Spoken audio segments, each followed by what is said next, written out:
Hello Commanders, and welcome back to my tutorial series on how to play Fortnite Save the World. And in today's episode, we are going to take on Homebase Storm Shield Defense number 5. And then upon completion of it, we'll unlock the EMT portion of our Survivor Squads to go with numerous quests on our quest log. And let us not forget that we will earn both X-ray tickets and V-Bucks for our efforts, as we do have a standard Founders account for the series. But otherwise, allow me to take you into your home base and show you step by step how to build, trap, and then complete your defense. So now that we have entered the home base, let me provide you with a couple of updates. First and foremost, as you have progressed through your journey, you now have Tier 3 capabilities when it comes to upgrading your wall structures. As such, I highly recommend that you go around and you upgrade everything to Tier 3. You can treat it as storage in a way. You're preparing in advance for your ever so important endurance here in Stonewood. And because I consider that to be one of the most important tools early on to help you with your home base level, please don't overlook putting in the work early so you can succeed later. Also, want to point out that I have changed around my amplifiers to stone because I am recommending your daily war games for that valuable 250 gold per day. And there's a modifier out there called Shortcut that will tear up your metal structures. When it comes to traps, we will continue to utilize the common wooden floor spikes and the ceiling gas trap with wall darts only. I want to make this relatable to all, and you can actually clear all 10 of your Storm Shield defenses right here in Stonewood without taking a single shot of a handheld weapon or using an ability with just these 3 traps, and we're going to show you how. If you've missed Storm Shield defenses 1 through 4, I do have a link right down here in the description for the playlist here, and you can go back and catch up. And I would recommend that you do so, actually. But now, let's go ahead and recap you on our amplifiers. We have home base, and we have, in fact, dropped down our dip amplifier. And we will be facing attacks right here from the east, the south, and the west, but not the north, because we do have our home base here. When it comes to our next amp that I recommend you place, which is your Westside amplifier right here, you will no longer receive your attack from this west direction on your home base. So I do recommend that you knock all of this resource down and instead put it into your new build. And same thing here, we have built around in stone in preparation of our war games, and just built in general because this is our last layer of defense when it comes to having successful runs. If something were to go wrong with your trap tunnels or your build in general, having this covered is very, very important and can save the day for you. But anyway, let's go ahead and drop our next amplifier. We will receive attacks now on this amp from the south and the west. So I do want to point that out. Also note that enemies typically are trying to attack the box right here. So you almost want to welcome the enemy in or build and trap around them to guide them in along their natural pathing. Just want to go ahead and make sure we discuss it. But now let's go ahead, and I'm actually going to start with the south first, because in our previous video, I did go through and mention that I would block this off with your block off. All right, so we're going to go ahead and block that off, make sure no enemies attack us this way. And then we're just going to go ahead and extend off of this previous build.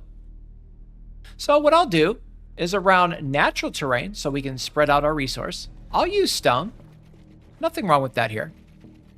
But otherwise, from this point, I would then go metal. And then I'm going to wrap completely across just like this, and then back with stone, and just go ahead and wrap things around like we've done here. Then we want to go ahead, as mentioned, tier 3 everything.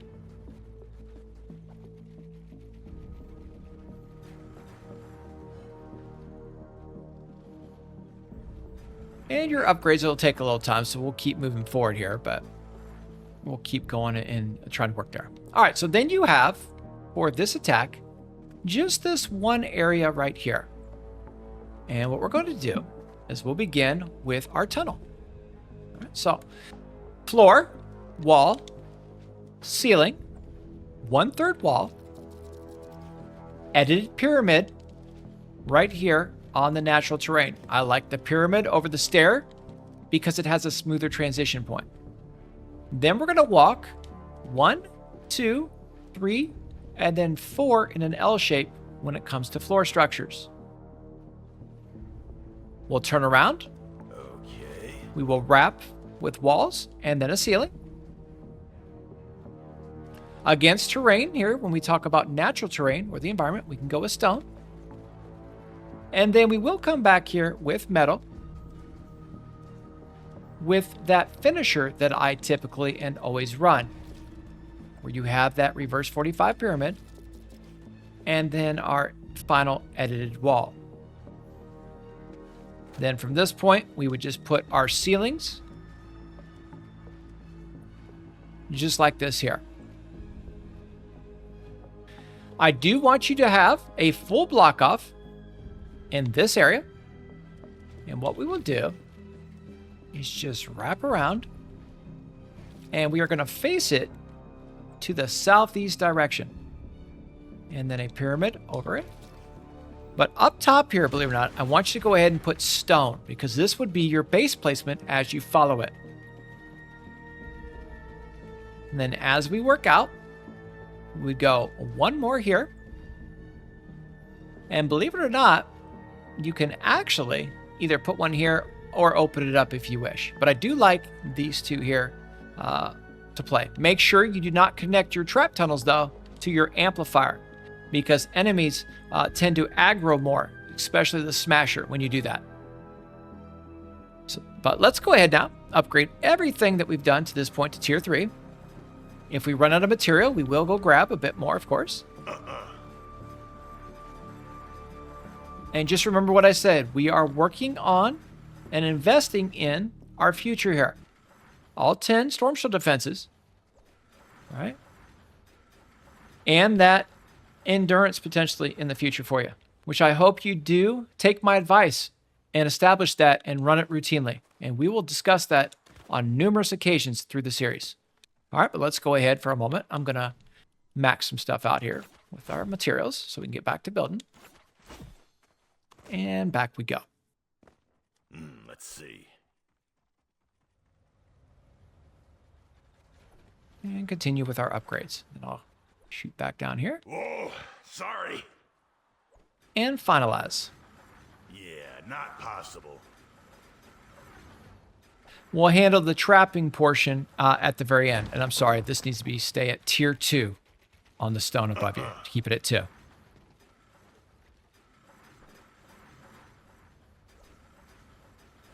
And this will get you through all of your Storm Shield defenses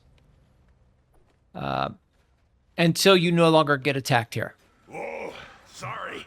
But I like to give you the final product, not start and then work your way up. I want to show you the build, and then you can go ahead and put it in and start, farming to upgrade it and so on and so forth, and to trap it.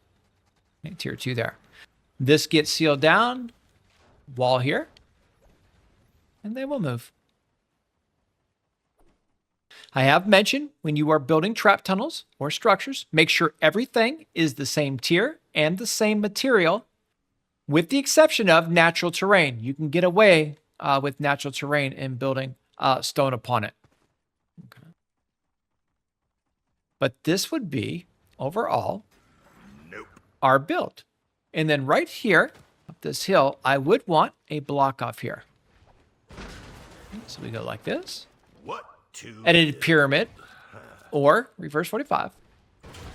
this here. Okay. And then we will have another pyramid piece basically right here. And then we'll make sure everything gets to tier 3 as well.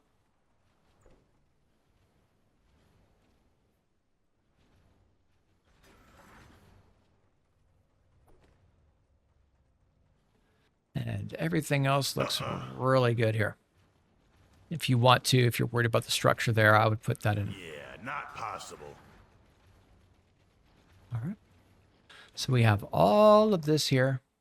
And then from that previous build now, we have our 2 darts here. Please don't build around this here because you will have a spawn that will destroy everything. And then now we're just going to start extending our darts all the way around our structures here. And I cannot control how much you farm in your Save the World journey. You are going to need to farm. I will say that, and I stand by that. In order to have long standing in the game, especially as a new player, if you can pick up those farming techniques and understand how necessary it is, it will serve you well. I promise you that. But we'll go with the wooden floor spike, the wall darts, and the gas trap only, as mentioned. It's very important for me to do this so that it's relatable. Sometimes you can see series that focus too much on the veteran player or the endgame player and overlook the new player.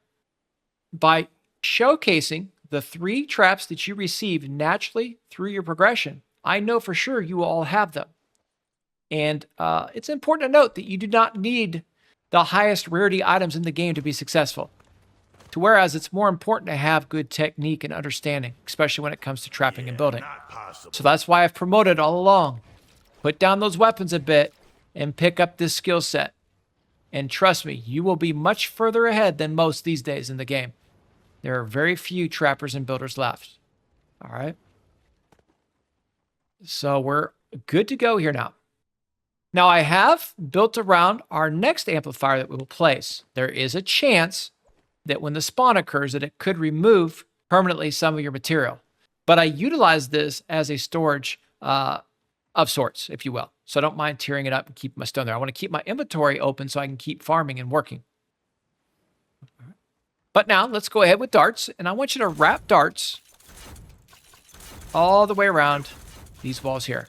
And honestly, if you do not have the material to trap all this, you should go back and farm a bit. You should pump the brakes and go get your farm on. Do it now early instead of later when you get to the end. All right. Wooden floor spikes. I actually would recommend just going all the way down your floors with them. Do want to point out though, this trap is one of the absolute best traps in all of Fortnite Save the World. I stand by that. I don't even think there's a debate. If you understand that you don't need the most damage, but the right damage. And when it comes to traps, if you focus on the utility of them more so than that damage, you're all the better for it. And with this, you will get a full tile of snare, and then you have 1, 2.5 a slowing effect just off of this one tile right here. Or you can go back to back to back all the way down. And I actually like this, especially early on in your journey, more so than I ever do, utilizing a tar pit trap or a freeze. You don't have to worry about durability concerns, clogging of your trap tunnels, so on and so forth. This works awesome. And then if they were to make it out, that is, they would work in and around and you'd be good to go. All right, and then I just like darts here and here, out in here. Not possible. And then on all your walls, just run your darts. Even right here, the darts. And now, if you don't have everything, even though I want you to go back and farm, right, you can make some other techniques work for you. For instance, maybe you don't include the higher darts for just the smashers and the blasters here. Maybe along the walls, you just put 1 dart instead of 2. That's a-okay, my friends. Whatever you want to do in order to, get yourself moving. But again, if you can't trap, as I'm showing you, I would tell you to go back and farm a bit. Whoa, sorry. And then we'll finish off our trap tunnel with the gas trap. just like I am showing you right here. And then this would be your build for the south attack when it comes to your Westside amplifier. Then let's head out now and prepare you for the west attack. And I'd like to start over here to the northwest. And in stone, we are going to wrap around just like this. And just like this right here. And then let me make sure that we did get that wall back up to tier 3. Just want to verify it. We did? Nope. And we made sure that everything was tier 3 on our block off here. We did. Okay, good. So let's level this all up. And then right here, I want you to go 1 and 2. And then back here with stone here and here. And then I want 2 full block offs in metal now. Here. So as a reminder, and if you have not followed along so far in the series, let me go over what a block off is one more time. That is a floor, an edited pyramid or reverse 45, 4 walls all the way around, and a ceiling. That's a full block off. Now, if you are missing any portion of it, that's what I'll refer to as a partial block off. So just want to make sure we have that if you happen to have missed the previous episodes. All right, but then we're going to go ahead, make sure everything is at tier 3 to include our floor sections. Sorry.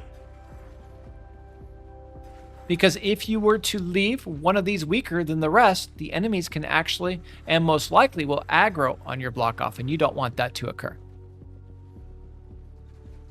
And then right here, I will have another wall. Yeah, not possible.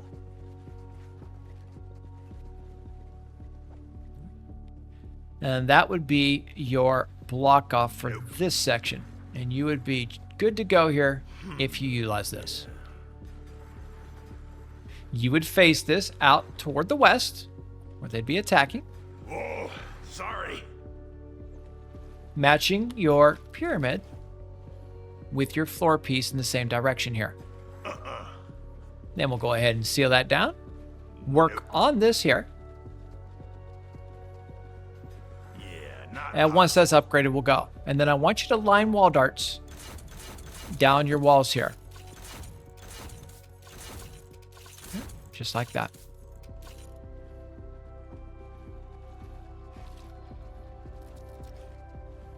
Match the edit. Make sure our wall piece is upgraded correctly to our tier 3. It's an exciting time once you get to tier 3, my friends. And then you stack that with your base Kyle. Oh, Look out. Nope. Something that is newer now in the game, right? You actually, when it comes to your abilities, all 3 are unlocked now initially. And your commander perk, no matter the star, believe it or not. That was not the case before. It's a nice little change for a new player, honestly, after going through it myself and seeing it. All right. So this is our initial block off here. Then down in this area here, I would go ahead and wrap stone around here. This would be metal. Stone around here.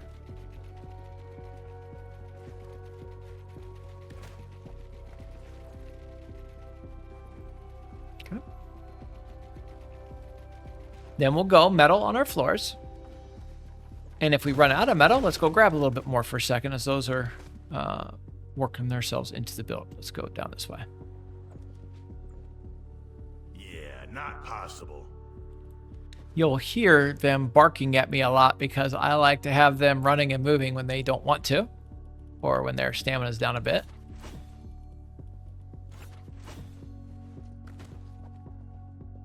And we were able to take advantage early by taking our time with the game and farming routinely. Also want a piece of stone up here, by the way, too, off that terrain. Okay. All your block offs are good. Dart would go here, or gold. Just make sure it's all upgraded. All right, so let's go ahead and get our next upgrades going. Nope. And then when it comes to our edits, we need to understand which way they might attack. Not possible. So here, they're probably going to work their way forward. Same thing here, would work forward. But over here might come at the angle at you. So you can go ahead and wrap like this, or you can go like this, believe it or not. Both would be just fine. Whoa, sorry.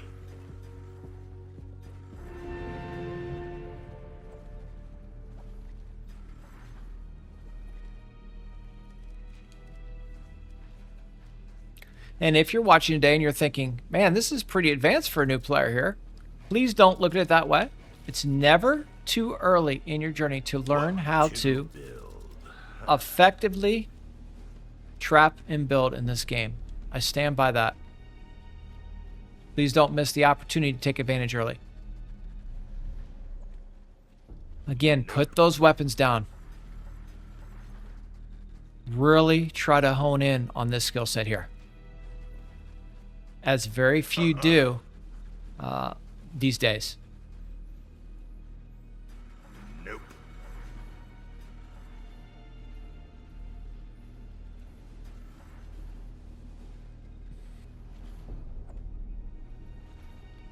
Whoa, sorry. Yeah, not possible. The speed is still a little tough when you're at this point, when you're waiting, especially if you are a player that has another account for some reason. You're coming back through a second time or multiple times in the journey.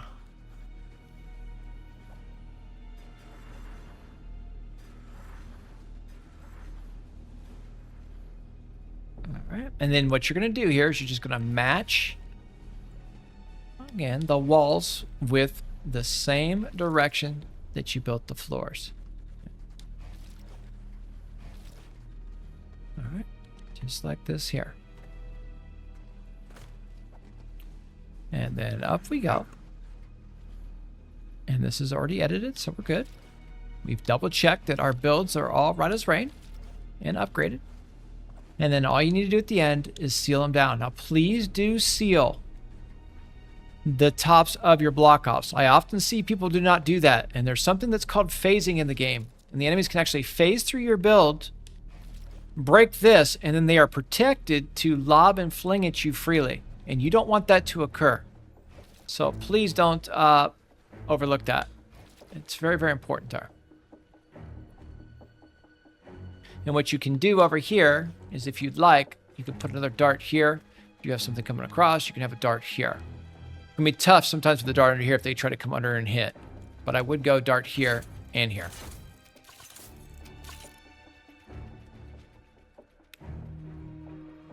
Then in this section right here, we're going to have a block off.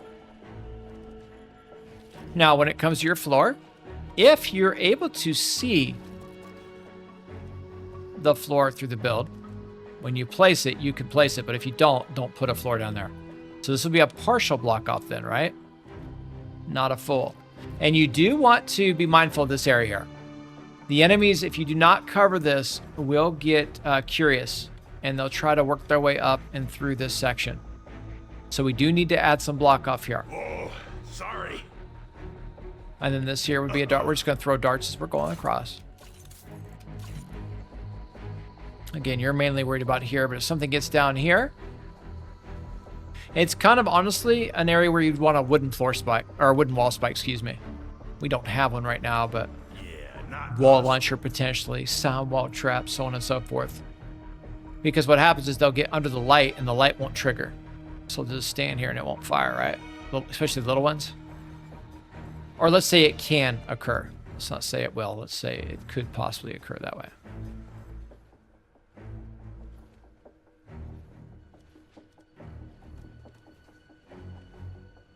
And then that takes you right here to this point, and then we will wrap stone around these two walls for now.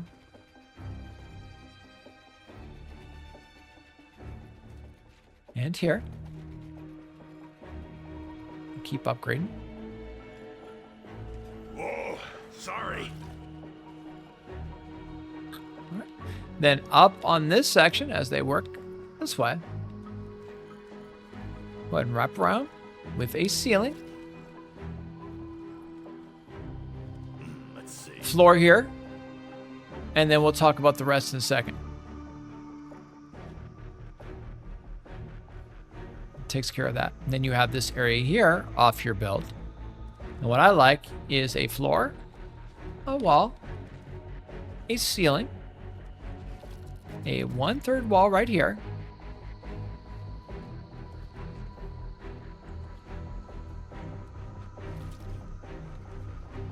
and then we just take them straight up.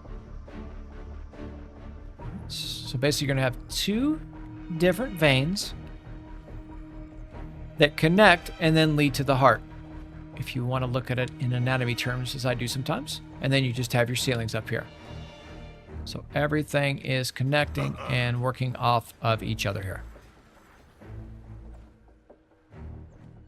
Nope. Can't put darts there, but you can run darts here and here, and I would. This right here will be a floor. And then on the floors, as you work your way out,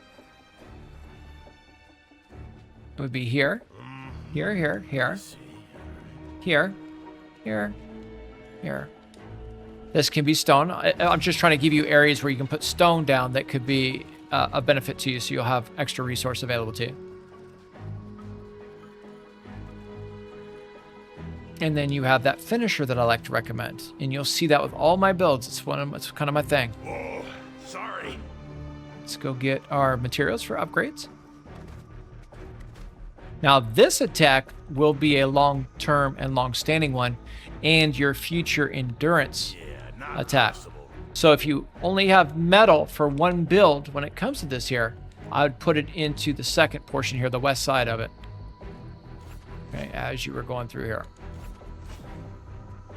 All right.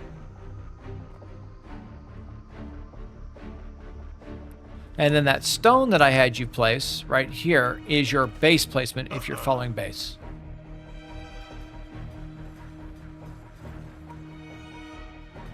Remember, I want you to get through all 10 with the build, so we're investing early in it. And if you do not have the resource to finish this, please do not hit that play now and try to run and gun through it.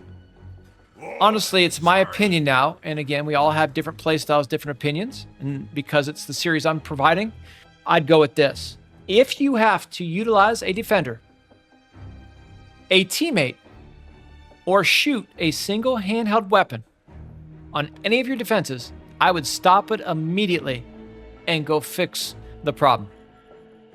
Because if you take those weapons and try to push through with those in your abilities, when you get to the end, it's going to hurt you when it comes to your trapping and building. Test yourself early again and pick it up is my advice to you. We all have different play styles, to each is their own. Please understand that. I'm just trying to be helpful on what I would do if I were playing the game these days. Dart would come out through here. Dart would be on this side as well as they work in and through. And you could actually, believe it or not, you could have a dart back here if you are worried about anything working out, and back through here. And then they will sometimes try to attack in here. You go, a couple darts here. That will shoot here, right? This will cut here as they get here or here to your 1, 2, and 3. Some say 4 these days. I'm going to stay 3 on it. This is your 1, 2, and 3 here. So if they cut across here, you could also move this up a tile to here instead, which I'd probably do, honestly. It gives you more range to cover the section, and put your dart here. And this is just in case something were to leak through on you.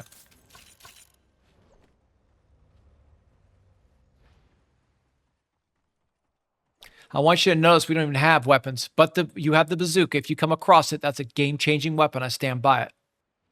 You take that out. You shoot that only when necessary. Make sure you get a nice area of effect damage on it, meaning shoot middle center of multiple enemies or the ground instead of at the enemy. It would be a better benefit and use to you, in my opinion. But if your style is different, by all means.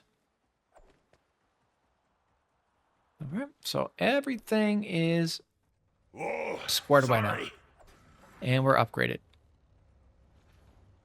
Same thing as before. I would take those wooden floor spikes.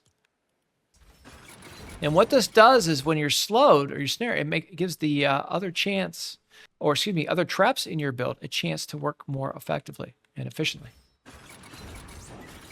You just run them all the way down here. But if you don't have the resources and you need to make it cheaper, one here, skip, right? You can skip this tile, or you'd start here again, so you wouldn't want to skip this one.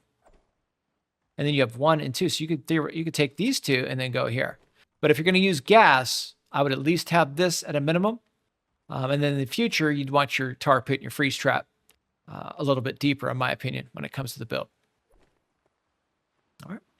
And then we're going to work our darts all the way around here, into here, through this wall here, out here and here. Yeah, Right? Just not protect your possible. walls. And based on where we are in the journey now, we've done a good job farming. And I've been discussing it as we've been going through.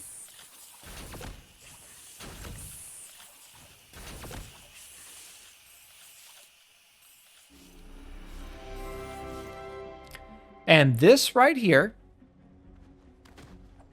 would be your build for the west and south attack when it comes to your west side amplifier. And this will cover you throughout if you invest in it like I have here. With the same traps, same level. Of course, if you make any changes, you can't expect it to work the same way. Be reminded you can have your base here, or you can actually place it on your amplifier here. I actually like the amplifier placement more for war games and storm shields, because this is what you're trying to protect most, just in case something were to get through or find a little secret area around your build to attack you. But as you can see now, we have this all locked down where they cannot get around on us. So let's go ahead now and pass along my recommendations of how to defend your Storm Shield Defense number 5. And storage biome, I'd like to move, before you hit that button, move everything into your storage if you have the room to do so. Remember, if your storage is full, do not miss an opportunity out to the northwest to build block offs in that section and work them all the way up to the top of the Storm Shield bubble. You'll be golden. The good storage trick there won't take up your inventory. You can come in at any time and keep adding to it and upgrading it. And at this point, I'd have tier 3 blocks working up, or block offs. Also note that anything that you destroy before the Storm Shield is gone permanently and forever. It won't come back if you do it before. However, anything that you farm or destroy during will regenerate and come back to you. So we'll have that to know. But anyway, let's go ahead now and access our Storm Shield menu. We will take off wait for assistance, because my recommendation is if you cannot solo it, you shouldn't complete it. The game is telling you as a trapper and builder or player, you're not ready to move on yet. You have to determine how much you want to push yourself though. I often see in Storm Shield defenses that players will have overpowered teammates come in with their overpowered schematics, abilities, so on and so forth. And they really don't get anything out of the defense. They're not able to grow as a player and as a future teammate that way. Right. So please push yourself here and just take my advice if you want to, of course. All right, let's expand. Here we go. You'll notice I have an opening here. I have this opening here so that when I spawn in each time, Prepare for an attack from I can jump down in and activate quickly. And then what you want to do, though, is once this is over with, or once the timer is over with, hit 0, then we'll seal this down so we don't have an open area on our build. And that's important to know.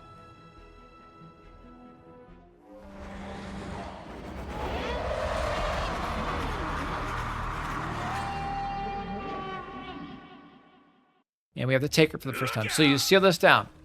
Now, what most players will do when it comes to their defenses is they will take their weapons and they'll start shooting everything and wasting durability on their weapons and ammunition. I want you to start believing in your builds. And you can definitely believe in this battle-tested build. In fact, I would tell you at this point, drop your supply drop right away. Sorry. Put your base middle center on your amp. And don't come back. Just stay away. And instead, let's start working on our Storm Shield Defense, number 6 now, and our future endurance by farming. You can farm and take this resource with you. Again, because you're not doing it once it's active, it will come back to you. This is a great opportunity to get back some of those planks that you were utilizing. And our resources. Everything will go with you with the exception of your consumables. And you can use these as free healing for yourself if for some reason you take damage. But when you have tier 3 and you have base Kyle on that core, and you have these trap tunnels going, you don't even have to look at it. That's completely AFK, my friends. So let's get it back. Now, are you going to get all of it back in one go? No, absolutely not. But we're going to get a bunch of stuff in our pockets here.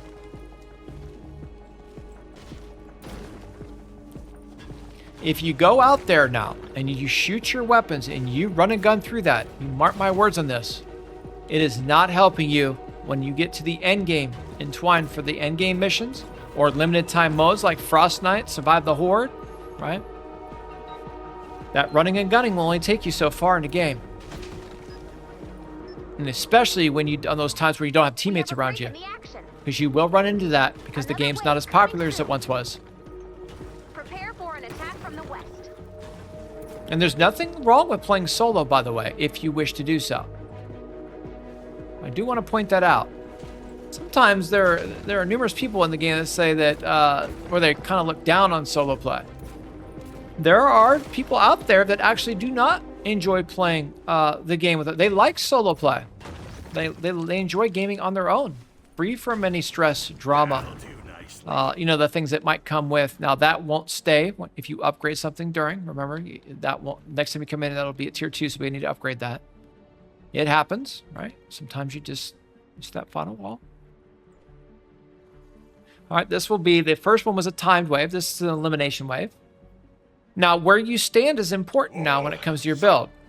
In between waves, I would recommend that you come out. I did mention to you how the spawn could take these. There's a chance this stuff couldn't come back, won't come back. Excuse me. But come out here to the field for a moment, and if you see any free loot on the ground, please don't overlook grabbing it. Yeah, not possible. There is no way anything's getting through this. That's not being overconfident, my friends. That's experience in the game, and I just know, especially now that you're able to upgrade your traps to level 10, which you should, right? Much easier these days since the most recent updates. And now that we're going to free to play, they've definitely made some serious adjustments.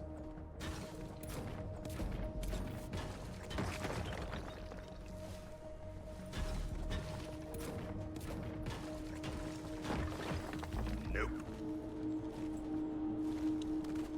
Whoa, sorry. We have a break in the action. And the reason you want to move your stone, metal, and wood over is because you don't want to leave it on the ground, right? Prepare for an attack from the east. Now, the herbs and the flowers and the resins will go with you, just not the, like I said, those consumable items, excuse me. Having a little trouble with the words here today, I guess. Apologies, friends. Ammunition, if you have extra ammunition, remember that too, in storage. If you're capped, for instance, in your heavy bullets, your explosive ammo, you don't want to leave that stuff behind, right? So you can come over here to your storage and store that ammo, and I would, right? Store your rocket, your energy, and your heavy for sure. Especially if you're going to want to follow along in this series. Now, next thing we'll do is go ahead and place our base again on the amplifier. If you are worried about your trap tunnels, if you only have tier 1 structures on your tunnels, you might want to consider it. But again, I don't know. I would still probably go here with it. I provide you, different options if you wish to take them. Notice how we're always farming directly, Oh, sorry. you know, behind the attack.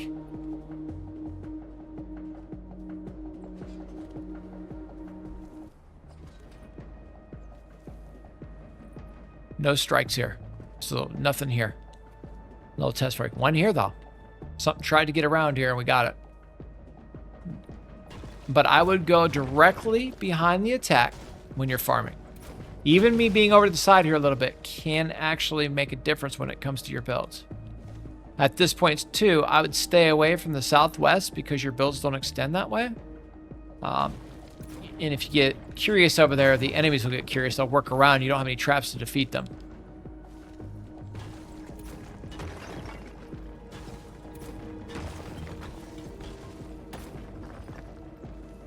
And then after we finish this, a lot is going to open up for us in the game after 5. And then we're going to go ahead into the Homebase Command Center and go step by step for you and discuss everything that is unlocked for the first time in your journey, and also other things that we've already unlocked that we need to make sure we're checking and or working on.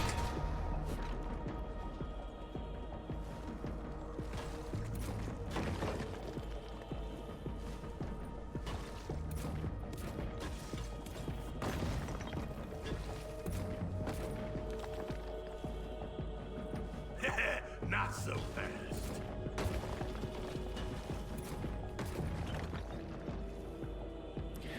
One thing in the series, or just me in general, I never stand around. I'm always working in the game. I recommend that you do the same. Build that And you have a option. lot in the future that is going to require these materials. And that's one of the reasons why I'm doing this series. I'm really trying to promote change when it comes to building and trapping over, you know, ranged and melee schematic play. It's just something that I like to do different and promote different than most. And then also, I like to show you how to operate things. Like your material grinder, for instance, in the future. Another wave Or how you coming farm through. during and take your eyes off believing your Prepare builds. for an attack from the south. Survive the Horde is out right now, and I've been able to do, you know, the videos are up for all the solos and all that. And it all starts here, my friends, if in the future you want that kind of stuff to occur one day. You've got to work early on it. And then repetition, right? Rinse and repeat. Don't cut corners. Nope. Yeah, not possible. All right, we have a build over here. I want to collect the free loot.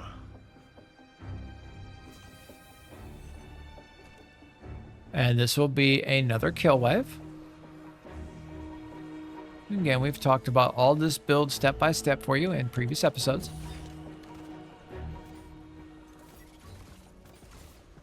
And just for an example here, let me show you. Here comes your base. So your base would come here. Sorry. All right, and then extends into, Husks, man. Am I right? right, the main part of your trap tunnel here on the way down. And then, of course, out this way on your other trap tunnel.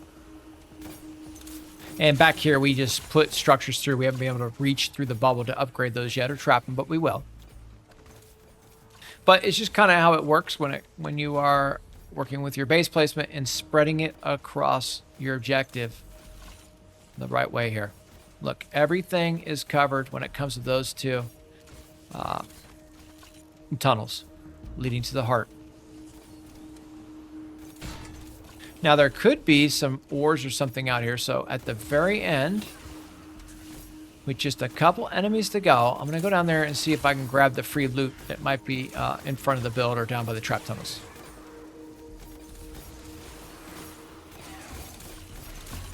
Like this powder here and these nuts and bolts.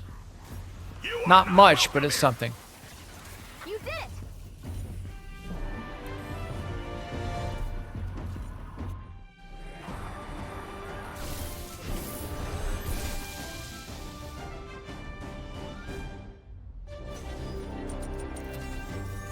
And that is how you build, trap, and defend for Homebase Storm Shield Defense number 5. Now, I'm going to go ahead and take you to the Homebase Command Center. We'll look at our rewards, and then I have some information I want to go over here. So this particular episode will be extended.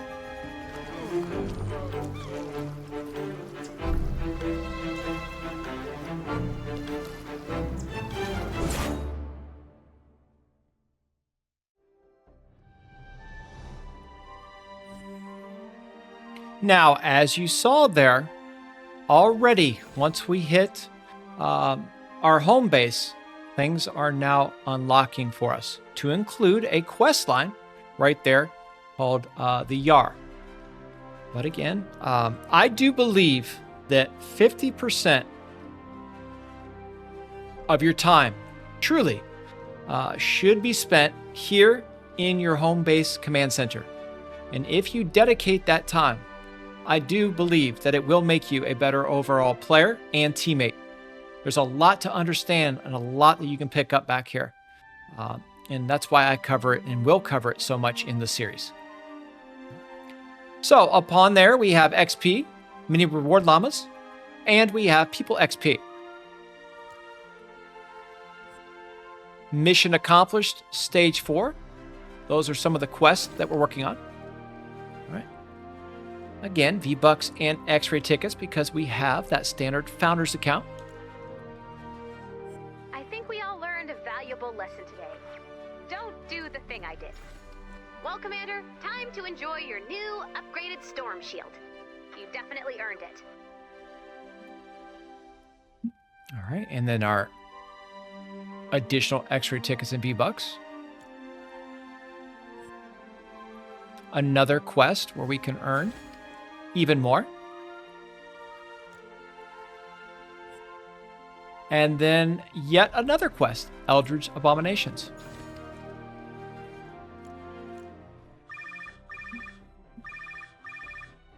Put me through to the blue box with the chirpy voice. Hi, Oswald. I heard we've got a new breed of monster on our hands. That's just a rumor that I should have kept to myself. Do you think I'm being too candid in the morning announcements? Every morning I watch you make full-grown men and women cry. And while that's very funny, it's terrible for morale. Say hello to Dave. He's interested in studying hand-to-husk combat. At first, your morning announcements gave me nightmares. Yeah, sorry. But then I thought, if I'm gonna die anyway, I might as well go down fighting. Understood. No more morning announcements. Let's start the training. Commander, show off your melee, ranged weapon, and trapping skills. Okay, so as previously mentioned, we have unlocked our EMT section of our survivor squads. And quite a bit more here. There will be no doubt about it. So, let's go ahead and take you behind the scenes to the quest log. And you are going to see all of these additional things here. Truly, that are available. And if you do start playing Save the World today, and if you truly, really want to grind the game, there really is content that you could play, 8-10 hours a day for the next year and have something to do, dependent upon if your mindset is grinding and trying to accomplish everything, right? You can spend a lot of time here. It's an amazing game. It truly is. But you will get back from it what you put into it, right? Like most things in life. But anyway, so main quest-wise, our next thing will be eliminating husks with melee, ranged, and or traps. Do want to point out, it does not say successful or completed mission here. So we will be quest hunting for that one. So we'll go over it. Daily quest-wise, if you have dailies, as a reminder, your maximum each day is 3. That's how many you can hold when it comes to your inventory overall, right? Never have more than 2 when reset occurs, because you will not get a 4th. You're actually going to lose out here. So max 2. Try to clear them all. but no more than that. So you can, like I said, earn additional. Tutorial quest-wise, hoverboard. So we have an opportunity now to work on and earn our hoverboard. So we'll be looking for hot rod parts in city zones, 9+. Looking up here too. That says 15+ though. So we'll be looking at that. Weekly challenges. You'll be wanting to complete mission alerts throughout. Looks like it's kept track of what we've done to this point. That's really nice, actually. When it comes to your mission alerts, you go to the map. And you'll be looking here, just like it shows you, right? Little storm clouds. Complete mission alerts to unlock that part. War games, as mentioned, each and every day. When you are playing Save the World, you absolutely, especially if you're in Stonewood, want to make sure you are completing your war games here. We do have a limited time mode, or LTM, called Survive the Horde. So that is here. We have something called Ventures now. As mentioned, that Yar questline. And then otherwise, still the same when it comes to repeatables with our Storms and Mist Monsters. Hero quests, we still have the Constructor, Ninja, and Soldier to work on. We'll get to them. Side quest, we have added Smasher data, Taker data, to go with our Floating Freaks still. And we only have one more piece of Shielder data to go. So I think what we'll do is we're going to go ahead and we'll have quite a few things to do in a separate episode potentially here. All right, and then challenges-wise, we do receive, upon mission completions, extra tickets and V-Bucks for a certain amount. Same thing will Hold the Door. I do want to point out that your war games will count towards this.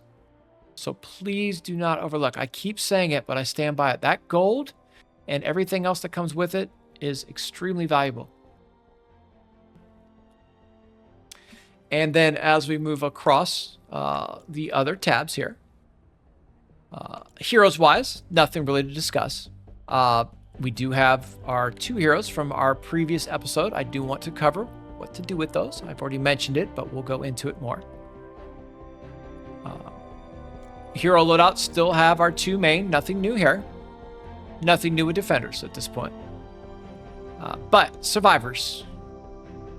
Okay, new survivor, but squads-wise, we have unlocked our EMT squad. And as I have stated time and time again as we're going through the series, your focus when you are new should always be here first. Worry about your power or power level once you become a veteran at the end. This number here, once again, does not signify the player that you are or the teammate that you will become. If you rush this, it leads to bad. Mark my words on that. Take your time, enjoy the game, enjoy the ride, and work here instead. You would not believe how much that truly does help. And as such, I don't want any survivors in your survivor squads right now. You don't need them. You don't. I've shown you along the way that for sure.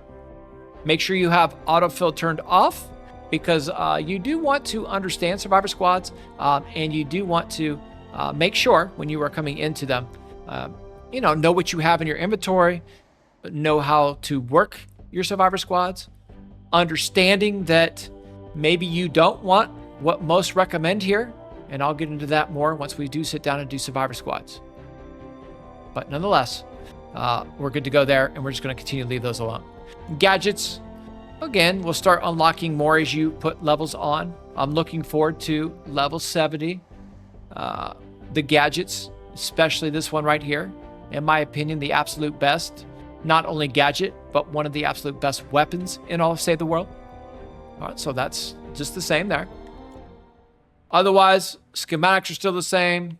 Backpack, just want to mention in there, I don't actually recommend that you use any traps that you find in missions for your Storm Shield or Endurances. Instead, use your own. That'd be something I want to know. We do have that collection book yet again that we are absolutely going to be working on. Research-wise, nothing yet. We will acquire items in successful missions and then have an opportunity to research those. We will get into that more. Locker-wise, just a couple of updates here. We do now have unlocked our hydraulic wrecker, so we'd go ahead and put that in. Backpack, there have been some things in the battle pass. I don't really want to go over those. It won't apply. Same thing with different emotes.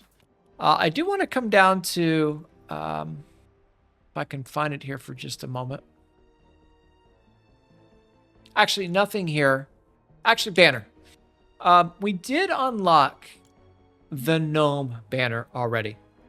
Now, I will tell you, in the previous episode, it took me multiple times loading into the city zone in order to complete that. And by being in the city, I was able to find the gardening store out there, and the toy store, believe it or not. We could get the domes done. So we do have that unlocked now when it comes to our journey. And in fact, let's go ahead and put it in. It's hard for me though, because I do like my Founders constructor gear. So sorry, I'm not going to put it in. Check that. All right, so that is all good. Then we go out here to the exchange store. What made of? Really makes you think. We will have an opportunity, typically at the beginning of the month, or just through the day, opportunity to earn free llamas. In this case, we do have that. You can see there is no cost. Yeah, okay. It's 0. Pretend to be surprised. And it is working there at your,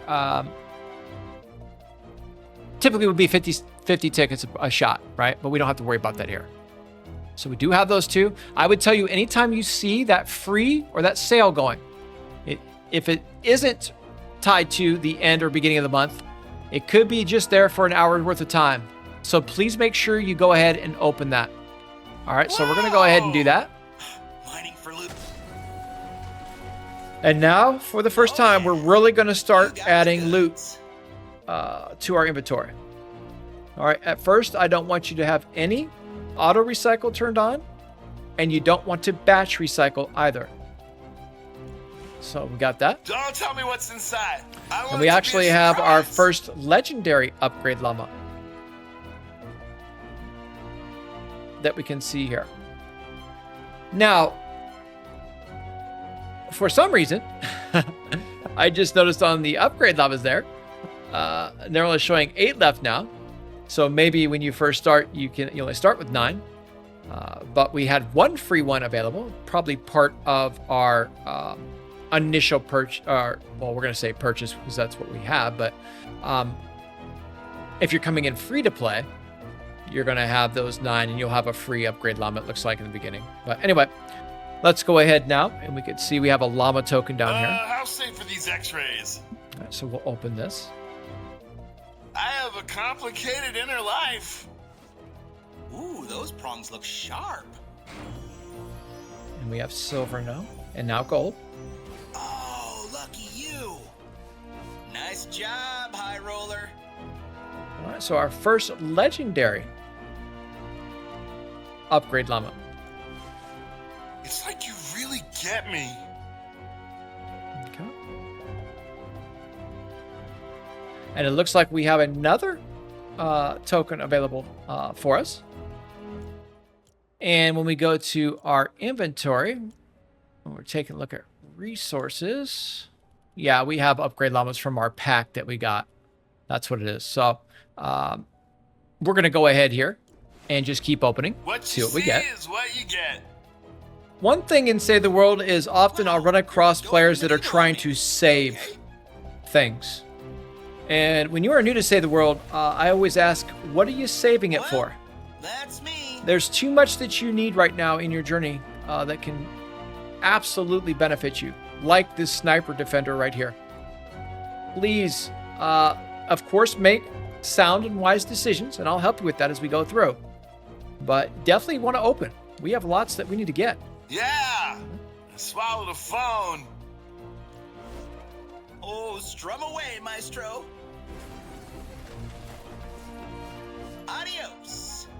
Enjoy. Trailblazer. What's happening? So these are from our pack early. Now, if you have just a regular free-to-play account, most likely won't be seeing what we're seeing here. Okay, just so we're clear. That'll get. Llamas are llamas. Yeah, The more you take play, it the more days home. you sign in, the more tickets you receive, right? Look into the llama. Swing for the fences. Nice. Now, we will have a choice Hey, to make check here in the out game. this nice loot. And this is something interesting, and I'm going to try to help you, not only here in the series, but on my channel. I don't see traps like most do. I have a different way of approaching them and looking at them. I have always and will continue to promote consistency and reload speeds over total or true damage.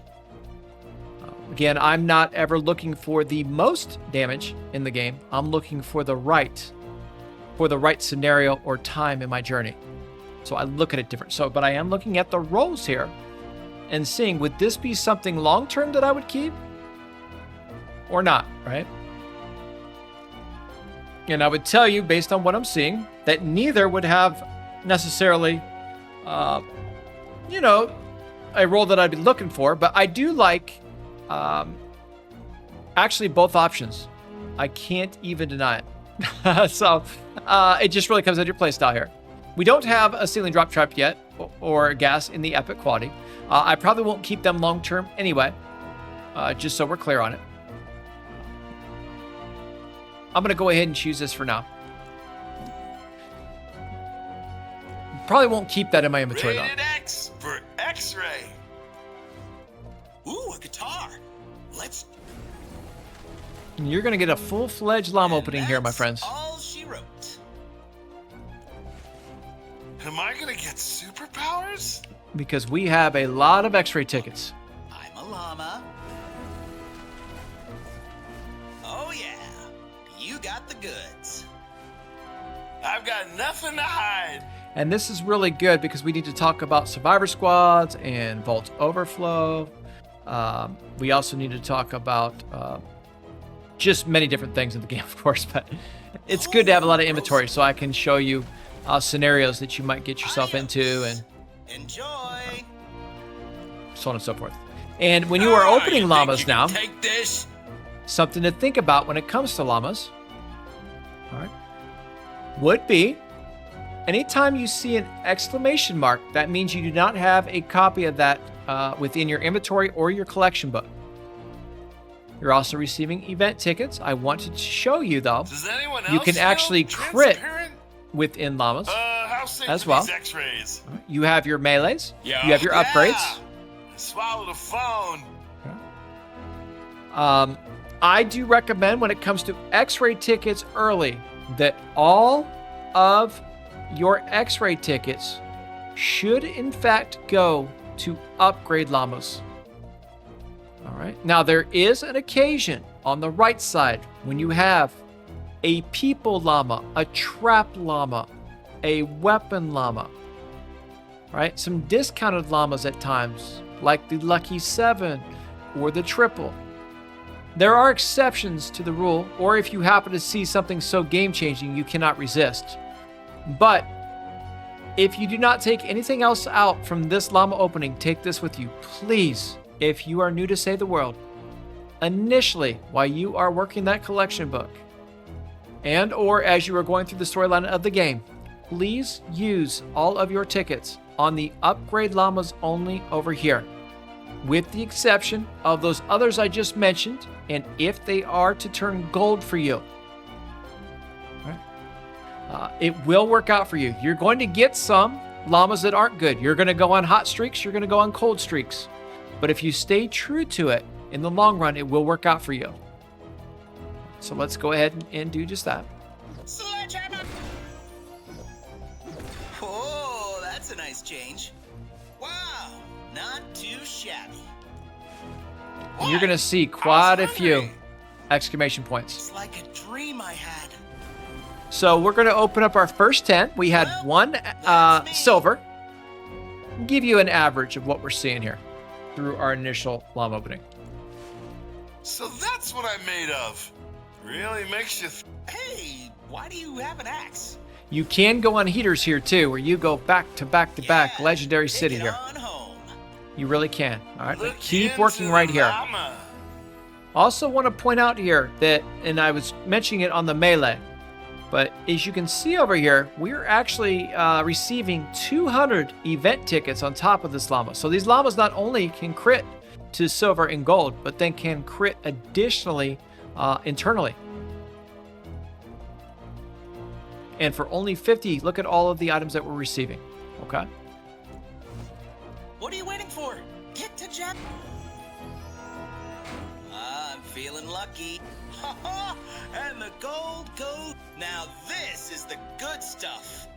Actually get a bonus llama opening, my friends. Here, you would go with something that you, I would always say that you do not see a lot when it comes to missions or in llamas just in general. You would go ahead and choose. And also I would look at potentially what roles the weapons have in case you want to utilize them and give them a try. For me, all schematics for the most part, other than the ones I recommend to you, are going to go and be tucked away, but still we'll go over them. Rated X for X-ray. Axe. Nice. And that's all she wrote. Whoa! Another gold. So within our first 5, or I guess this would be 6, we have 2 golds and a silver already. Oh well, don't fear the Reaper.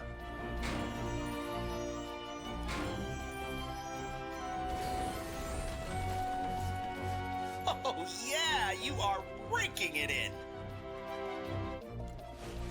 I have a complicated inner life. Got a nice base Kyle over here. What you see is Pretty what exciting. you get. Nothing wrong with your I've green got copy nothing though to hide. that you Ooh, have that in your looks inventory. sharp.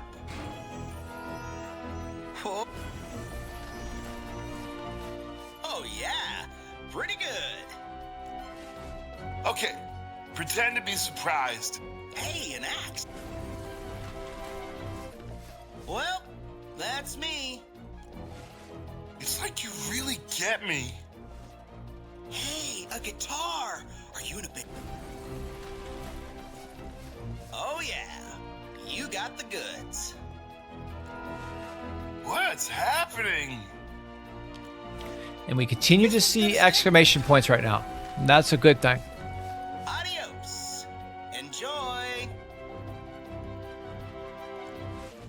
Don't tell me what's inside. I want it to be a surprise. All right, so with our first 10, 2 gold and a silver there, right? So, good to at least point that out. Oh yeah. And that's all she wrote. Okay, pretend to be surprised. I'm a good... Nice little Look into the ninja hero llama. over there. Nice ninja right there. You can tickle the llama too, by the way. If that's something you're into, Ready for the gold I guess. Upgrade. Wow, not too shabby. Dominating hero right here, for sure.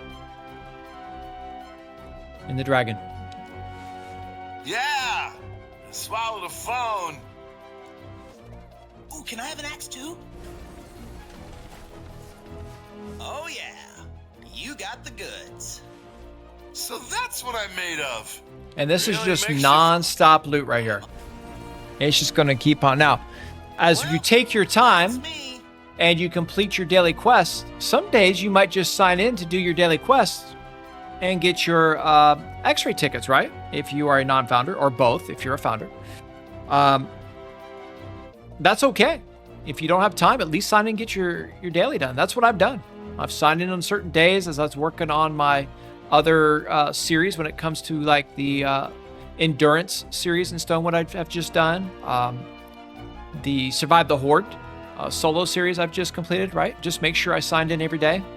So we were able to get a good stack of loot here. What's happening? It's our 3rd gold now. Hey, why do you have an axe? Oh.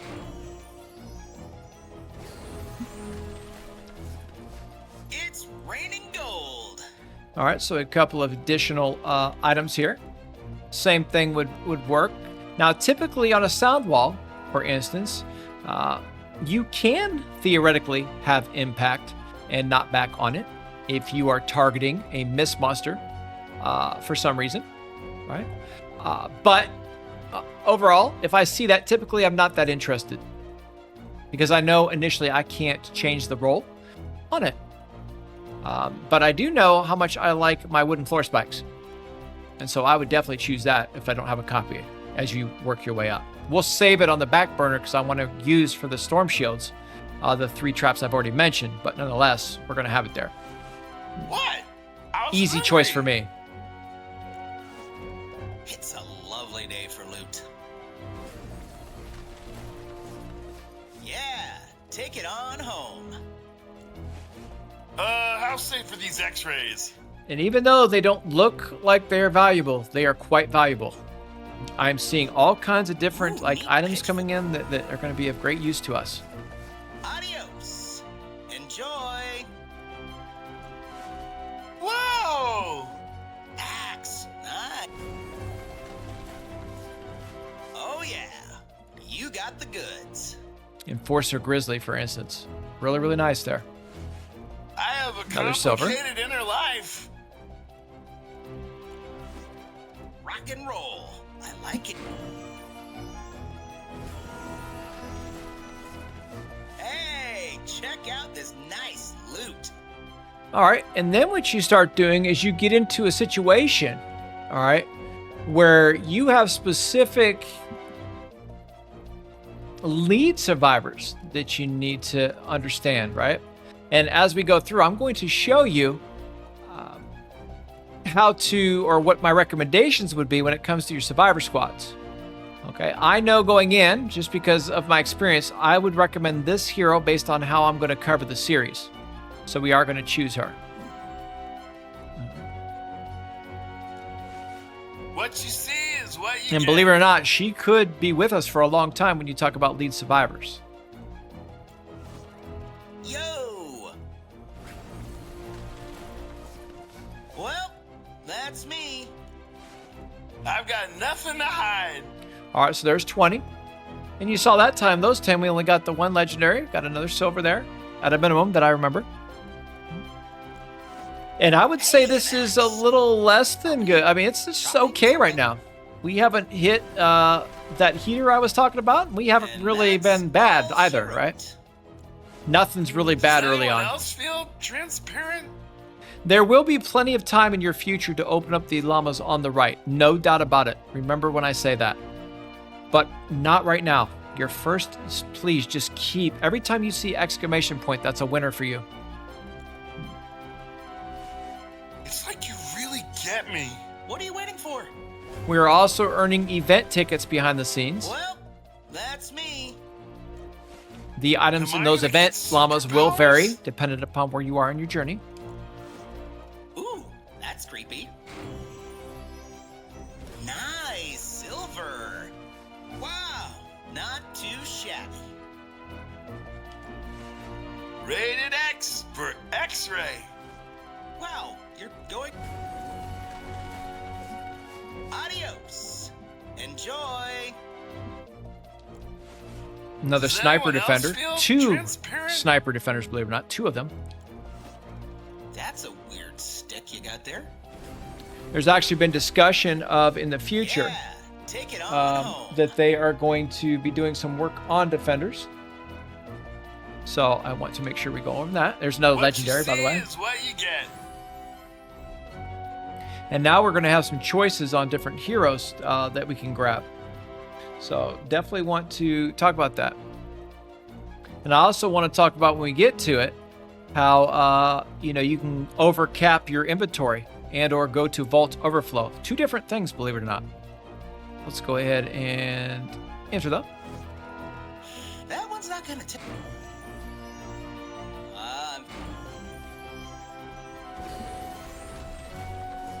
And nice to see the gold come in. Sweet loot. So what you are looking at now would be your heroes based on your playstyle. And of course, I would go ahead and try to help you with the decision-making process. I would tell you right now, because we have a limited time mode that is called Dungeons. This is actually a hero right here that I main as the speed runner for the team when I run speed. And then back here, you would need to determine what works best for you. All right. If you like your, ability focus, and or if you like your pistol and SMG damage. For me, I wouldn't keep either because I'm not promoting in the series the running and gunning, so both will be fine eventually, right? And as such, to prove that to you, I'm going to choose the ability focused hero here instead. That's one thing about the series. I will practice what I preach. I'll show it to you live here. Okay. What? I was hungry. Swing back. Oh yeah, you got the goods. Am I gonna get superpowers? You are getting XP amounts and event tickets. You're starting to see now on this one anyway. That's the first time, if I recall, we didn't get an exclamation point. That's what you want to see initially. All right, we just want to keep opening right now. Complicated inner life. Ooh, that's creepy. Adios. Enjoy. I've got nothing to hide. Legendary sniper defender. Again, not possible potentially if you're using your items on the other side. It's been pretty true though. One legendary. I think we actually had a couple on this one again. So it was 2 per 10, then 1 per 10, now 2 again. Mixing in the silvers. Nice job, high roller. Hello, my friend. That's a game-changing item when you are a new player to Save the World right there. Absolutely game-changing. And in fact, when you have a game-changing item, you can actually hit a favorite on that, and I absolutely would. Don't batch recycle out here, though. But when you see something like that, or like this even, all right, those are game-changing items early on in your journey. It's like you really get me. Defenders are some of the best teammates that you will use and have in Save the World, and they're supposedly making them better, as I mentioned. Look into the llama. Mining for loot. One thing I'm not seeing is a lot of heroes for us, unfortunately. Take it on home.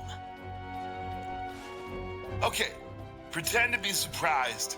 Bracing for impact. Well, that's me. And how here we sick go. are these X-rays. Hello, my friend. All right, so again, another gold. And we have our first vacuum tube bow in basic upgrade Llama. Again, absolutely game-changing in this game. One of the best schematics in the game, especially if you like sniper play or bow play. This is the good stuff. That's just absolutely fantastic. I wish it had a reload speed on it and straight pure damage for my playstyle, but nothing wrong with that, my friends. And same thing here now. You would choose the item. Make sure you're being careful now, right? And you choose it. And same thing. If I see something game-changing, you can mark it favorite right out here so you don't miss. Very nice ninja, by the way. But we'll talk about that more. Yeah! I swallowed a phone. Oh well, don't. And that's all she wrote. Don't tell me what's inside. I want it to be a surprise. Please, Bunt. They say some pretty funny stuff to you in the game. Enjoy. What's happening? Ooh, that looks sharp. Oh yeah. As I'm opening and I'm seeing, I'm thinking about all these So things that that's I what can I go made over of. with you. This is actually going to be an in-depth episode here. Sledgehammer! Oh. Oh yeah, pretty good. Whoa! Oh, can I have an axe too? I do like to open these individually, especially when it comes to the event Am I gonna Llama's get early. superpowers? Yes. Well, that's me. So that's what I'm made of. Really makes you think. That'll get the job. Adios. Enjoy. What you see is what you get. All right, now here's something else to discuss.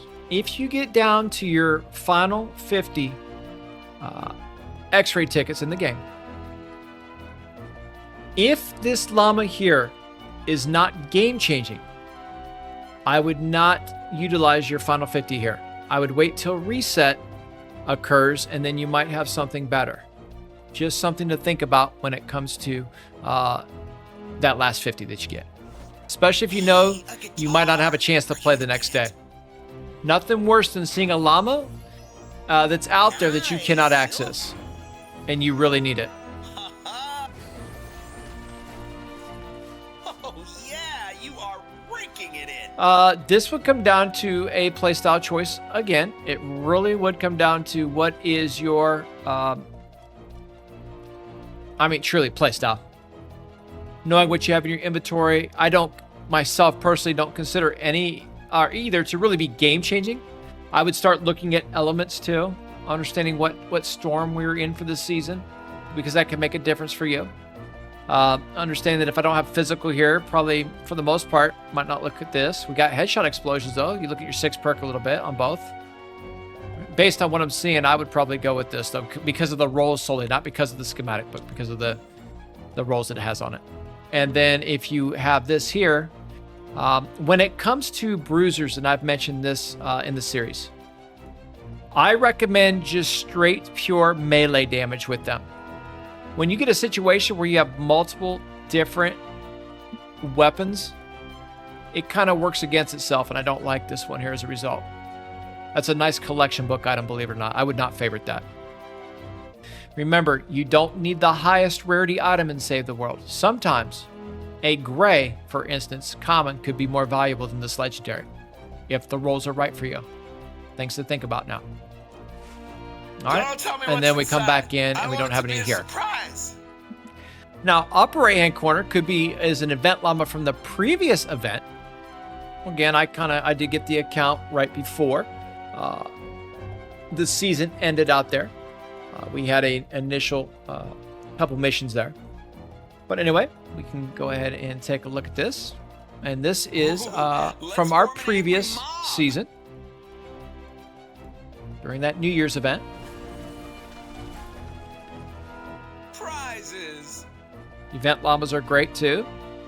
They actually start giving you your boosts.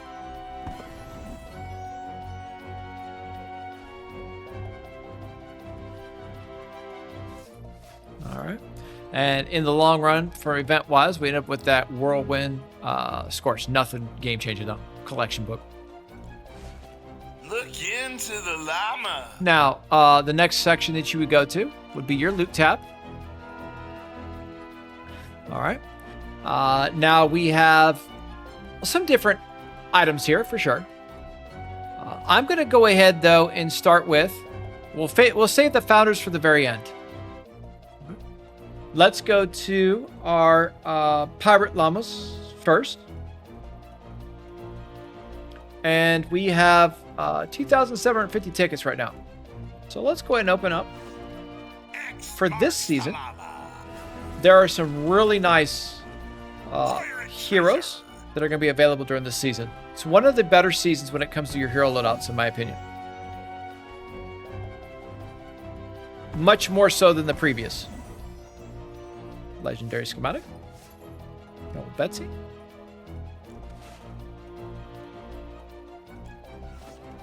You can walk the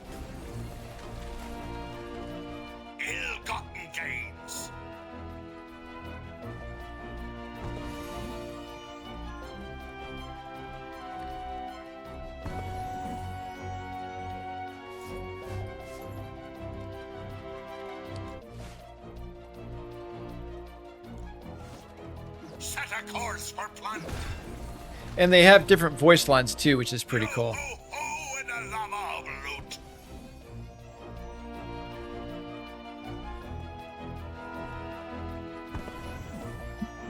Another copy of the Betsy down there.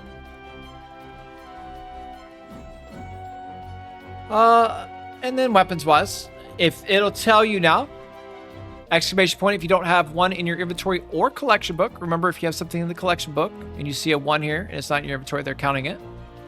The Dragoon, go with.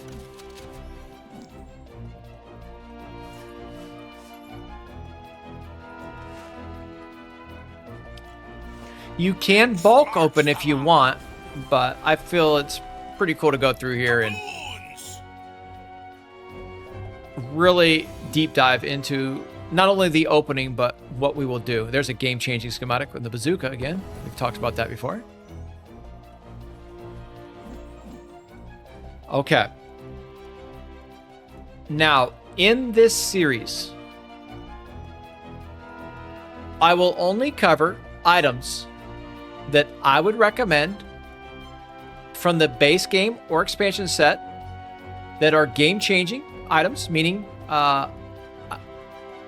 I could be more successful with them, or when it comes to specific event items that I would recommend Flux or a voucher on. And believe it or not, if you are not in this series here, or season, excuse me, this is actually my first hero off the board with your first 100 Epic Flux in Crossbones Barrett, because your Outlander class is so valid and viable without having loot sharing and giveaways, where you can't give your friends things. So things to think about there. But this is a game-changing hero right here in the Crossbones Barrett. You absolutely want him. Okay. And Epic is just fine early on. And in fact, it's fantastic. And I would absolutely put a favorite on this guy. I would take a look at the rolls on this. If they were decent, maybe. If not, we'll book it. But that's a nice hero early. You can walk the plank. So if you're watching this here and you're past the current season that we're doing this in, and you don't have Crossbones Barrett, as a reminder, the first hero off the board with your first 100 Epic Flux, in my opinion, would be that Crossbones Barrett. There are a couple of other ones as well, but I really like that one specifically.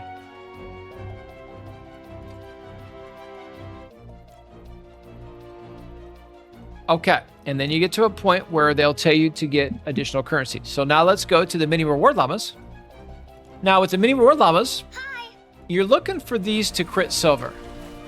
And like the other llamas, they can have internal crits as well. But these are really nice. Nice opportunity for gold, evolution materials, schematics, XP amounts. Yo, what's up? You can bulk open these. Have a llama day. I do want to at least show you bulk opening one time. Good thing to do right here on this llama. So you would go ahead, you would hit your search, and then you could claim a certain number of them. We'll just call it 6 for you, okay? And then you'll go in and you'll start seeing gold. And you'll notice if you got something good, typically you're going to see some evolution materials up top, things of that nature. Now with the last ones, I want to try to hit at least 1 silver for you.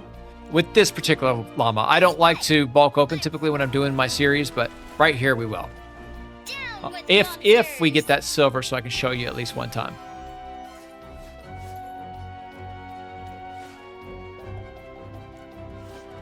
A teeny hello.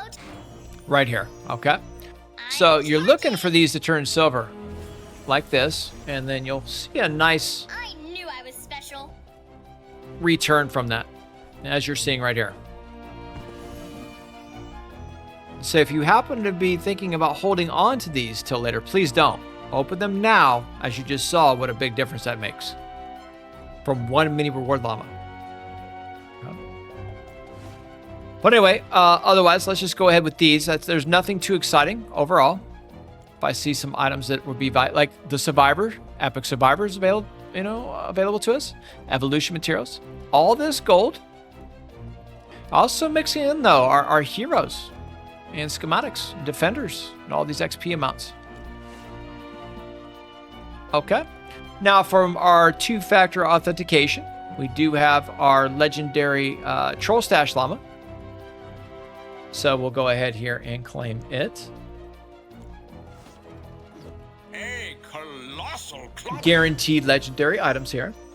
A by get. Fortune's favor. Event tickets.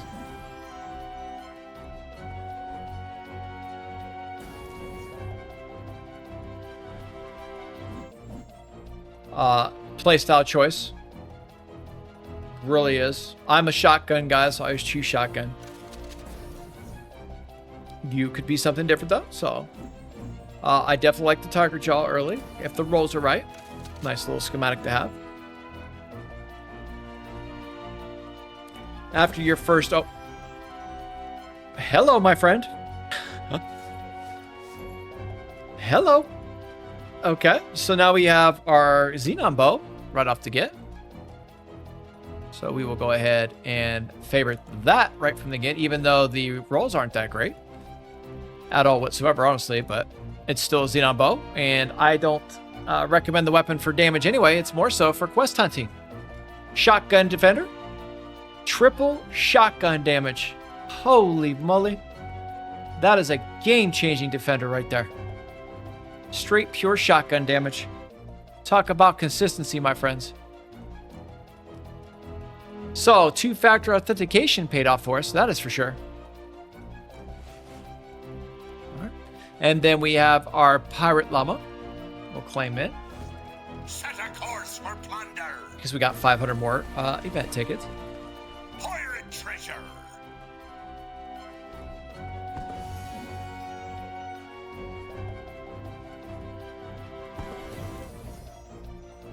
Okay, have another opportunity for a choice.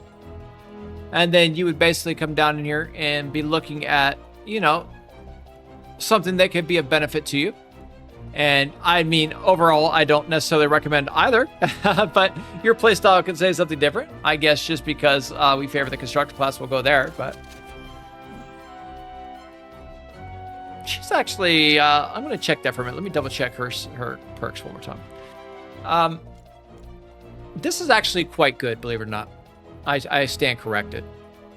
This is one of the heroes eventually I'd want you to get for a specific loadout in the season that we come across. I do like her, and she actually is game-changing early on as a result. So I do have to change my stance on that. And we also are getting constructors now to maybe start working on recycling in the future for our team perk. All right. And then we have our Founder's Llama. We saved the best for last. Let's see what we get with it. So this is exciting. I did live by the sword, am I right? All my life, I wanted to be a pile of cards.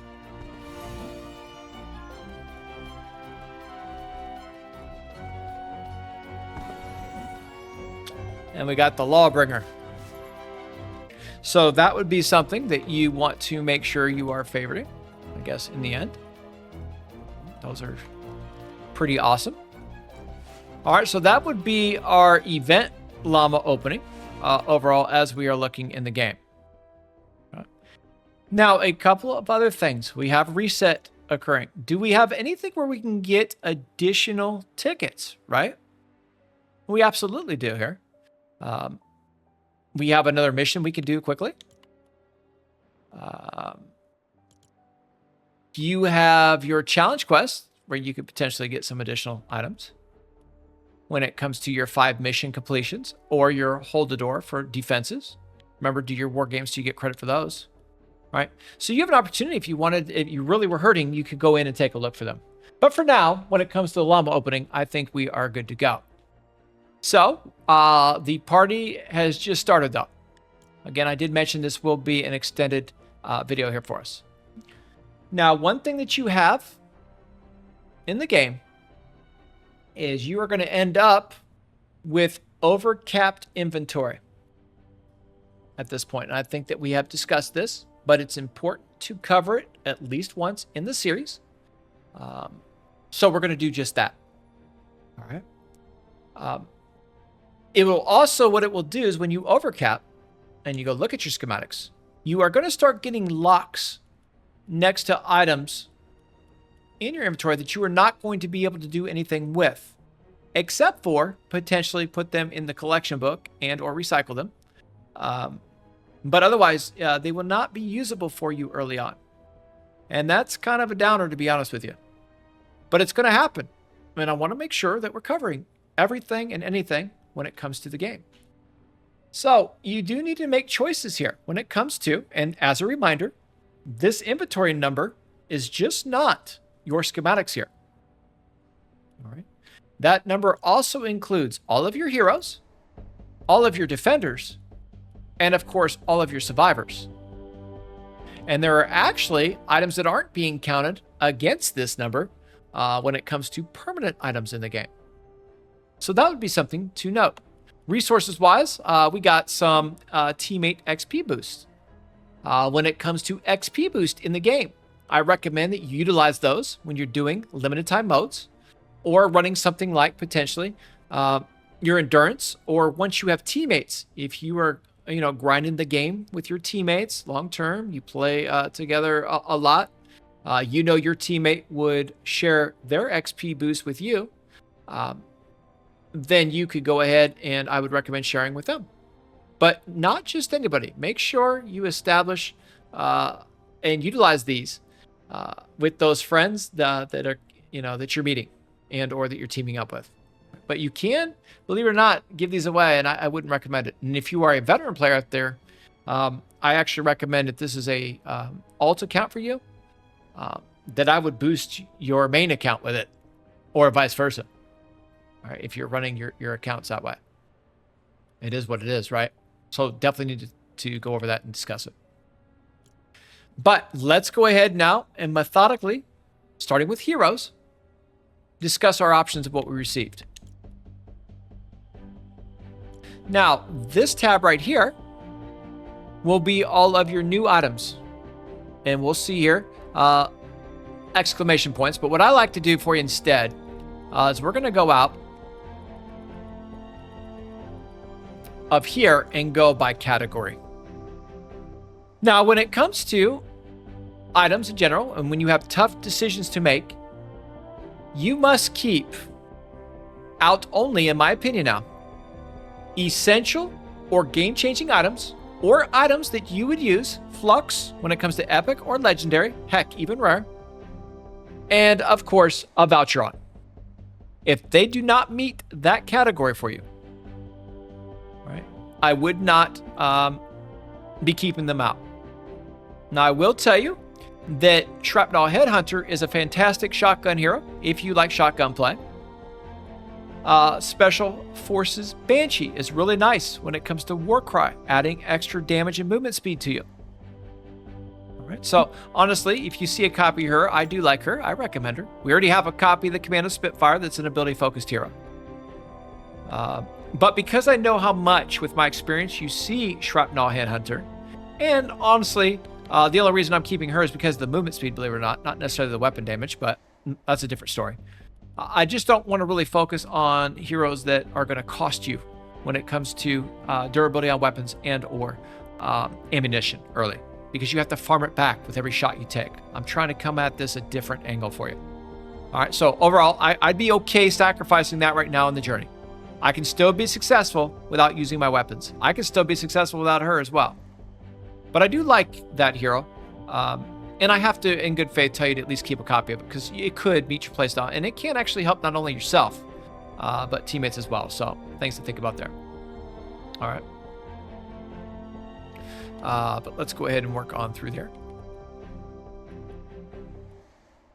Let's see what else I have. We have Warcry, Commando. Okay, nothing else here. Constructors-wise, we did get our Privateer hype. I absolutely do like her. I stood corrected there for a minute. All right, glad we made the right choice. Always choose constructor, right? But again, I do like that hero. I think that would be a game-changing hero because of a specific loadout that I want to put together for you in the future. Do want to point out something else right now with this. Most people and most friends out there or creators would tell you to keep your rare copy here and put your uncommon or green copy in the collection book. Again, I'm not like most others out there. I actually would tell you, depending upon what you do or do not have in your collection book right now, I would keep the green copy, which is just fine right now, honestly, and instead put the blue copy in my collection book for more collection book XP, because that collection book is so valuable when you are new to the game. And because I need a second constructor, I would probably keep the heavy base, especially early on in Stonewood. All right, and he'll help you with your when you place your base and eliminating enemies standing on structures affected by base. After 30 charges, you have an explosion with it for your support team, or 89 base energy damage in a 5 tile radius instead of 3 tile. But again, that's mainly for our recycling team perk. Ninjas wise, and as I saw them come in, I will tell you that I did see the dragon without question with the Dragon Slash, a fantastic ability in Save the World. If you're using Dragon Slash, actually my top recommended, and many others, of course. But as we're working through what else would be great, you will need to have, when you look at the abilities now, we have Dragon Slash, throwing stars, and smoke bombs here. I do like Assassin Sarah for melee play. I do consider her a game-changing hero as well. I would keep a copy of her out. If for some reason you were to have a green copy, though, again, early, I would keep the green and instead put the blue away in the collection book. And another reason I could do that and I feel safe is because with that lock on there, she's in Vault Overflow anyway. All right, keep out when you have that situation, the one you can actually use right now in case you're not able to get out of Vault Overflow. Just a recommendation for you. All right. Next up with the Outlander class, I already mentioned Crossbones Barret. Same thing here applies with the Trailblazer. I'm fine with the green. I do like the Enforcer Grizzly, though. Will play extremely nice off of your Trailblazer loadout. And then the rest, when it came to the Battle Breakers heroes, I mentioned this in a previous episode, I would tell you to go ahead when it comes to those heroes and make your choice. Again, it's Razor, right? And Kuro. You have your Outlander with Seismic Smash, and you have Razor with the Kunai Storm. This is a decision you need to make.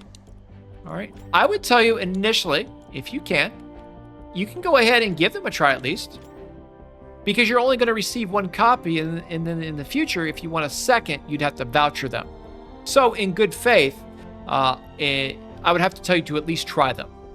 Now, for me, I do not consider them game-changing or essential.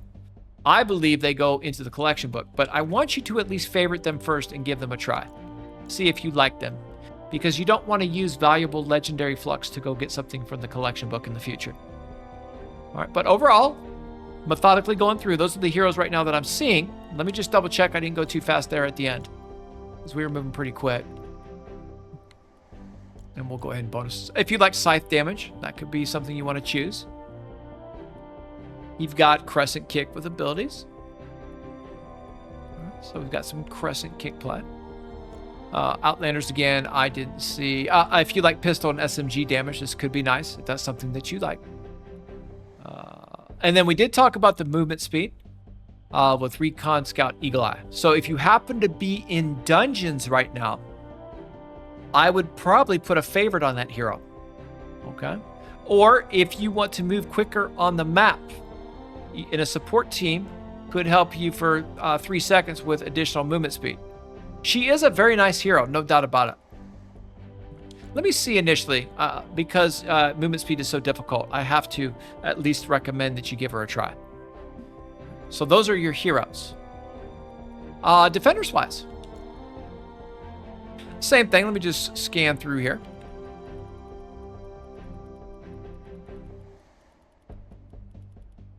Now, early in your journey, you're going to start gradually being able to have defenders to use in missions and in your Storm Shield / Endurance defenses. The numbers will vary as you progress through the game. Eventually, you can have on your own solo up to 3 additional defenders of each of the classes. So that would be the first mark I'd be working toward. Starting with assault rifle defenders. And just so we go over all of them, you have your assault rifle heroes. You have your melee or bruisers. Okay, they call them riflemen, by the way, with your assault. You have gunslingers. You have shotgunners. And you have your snipers. Now, most out there would tell you that the only defender that has purpose, use, and meaning is the sniper. However, I disagree with that full-heartedly. Remember, you have daily quests out here each day, and you will have specific eliminations that you can get done inside of your war games or endurance each day, or in missions to get those done to earn your daily quest items. Do not overlook these, and they are, believe it or not, going to be some of the best teammates that you have in the game. I say that in full confidence and comfortably. All right. Anyway, when it comes to different classes, I break it down now. In this point, what you'd be wanting to do is overall, you would want to keep your top 3 based on what their roles are. Now, I will tell you, you don't necessarily need damage here to make it an effective defender. It's nice, though, especially early on, right? But having opportunities to not consume ammo, for instance, is nice early. We'll just keep looking. Remember, too, you have permanent items that are not counted against your inventory, like this one right here, right? So, because you have to keep it anyway. If you're really hurting, you could sacrifice another slot. Health and shield is really good. Reload speeds are nice. If I have crit rating, I don't have crit rating without crit damage. Or I tend to prefer pure damage because you can give those to any heroes, any loadouts, any weapon roll, and it'd be more effective. That's just my playstyle. Fire rate and shield would be fantastic. This one here has damage, health, and weapon lifespan because of durability issues, or, you know, having that lifespan a little bit more would be nice. Health, shield, and reload speed is fantastic. Nothing wrong with that. Shield and reload. Here's another one with health, shield.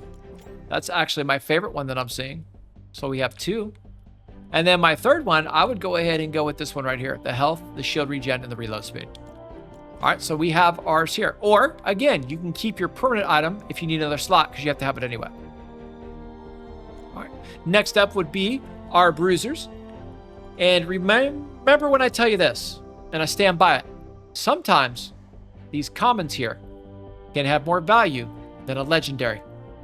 Remember that. And that goes with everything across the board in this game. Sometimes, depending on where you are in your journey, it can be more valuable. Like, for instance, with those heroes, when I'm keeping the lesser rarity for the reasons I mentioned. Same thing here. For these guys, I recommend straight pure melee damage. Unless you are a veteran player and you're more specialized, and or you know your playstyle already, and you're using specific weapons.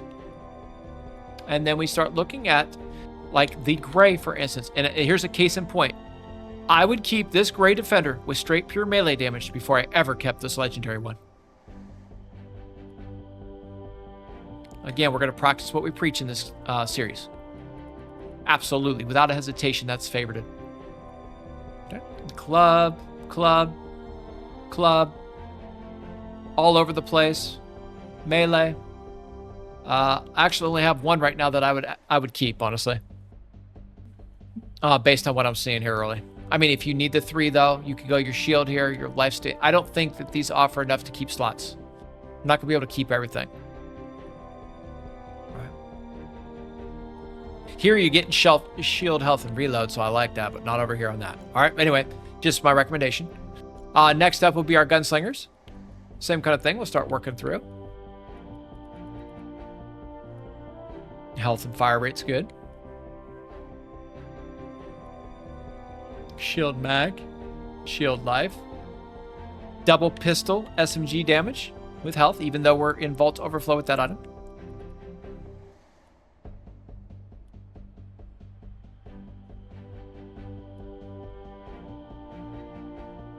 I don't mind this one here. It's got a little bit of everything in there. Nothing wrong with your mag size. Your fire rate's fantastic in the game. Your reload. It's got health and shield. I like that one early. I'd go with it. Okay. Shield. Here's a shotgun damage. Initially, I'd keep that. This one's got shotgun damage too. Pure. Fire rate and shield. Fire rate health. Shield. Reload health shield again if you did not have other ones of, you know, that I know for sure we need a copy of each of these in my book right now. Otherwise, I'd probably keep this one right here with the health shield and reload. But again, I'm fine with just the shotgun damage right now. I'll work my book. All right, and then you have your snipers. Now, you can have favorite defenders. And based on my recommendation, there's no doubt that the sniper is my favorite. I utilize it always. I really do when it comes to mission play or limited time modes. Now, if I don't have a crit rating with this crit damage, typically I'm not going there. I'm going to be honest with you. I'd rather have the crit rating over the crit damage, believe it or not. I know that sounds weird, but we'll talk about that more as I progress. This is a nice one. Don't need this one. And then, of course, we have the other. All right. So again, one more time, let me just find what I have here. Nope. I had it and I unfavorited it.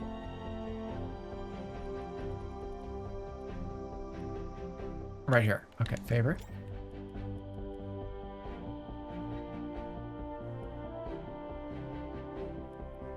Some would keep the damage, but I'm not.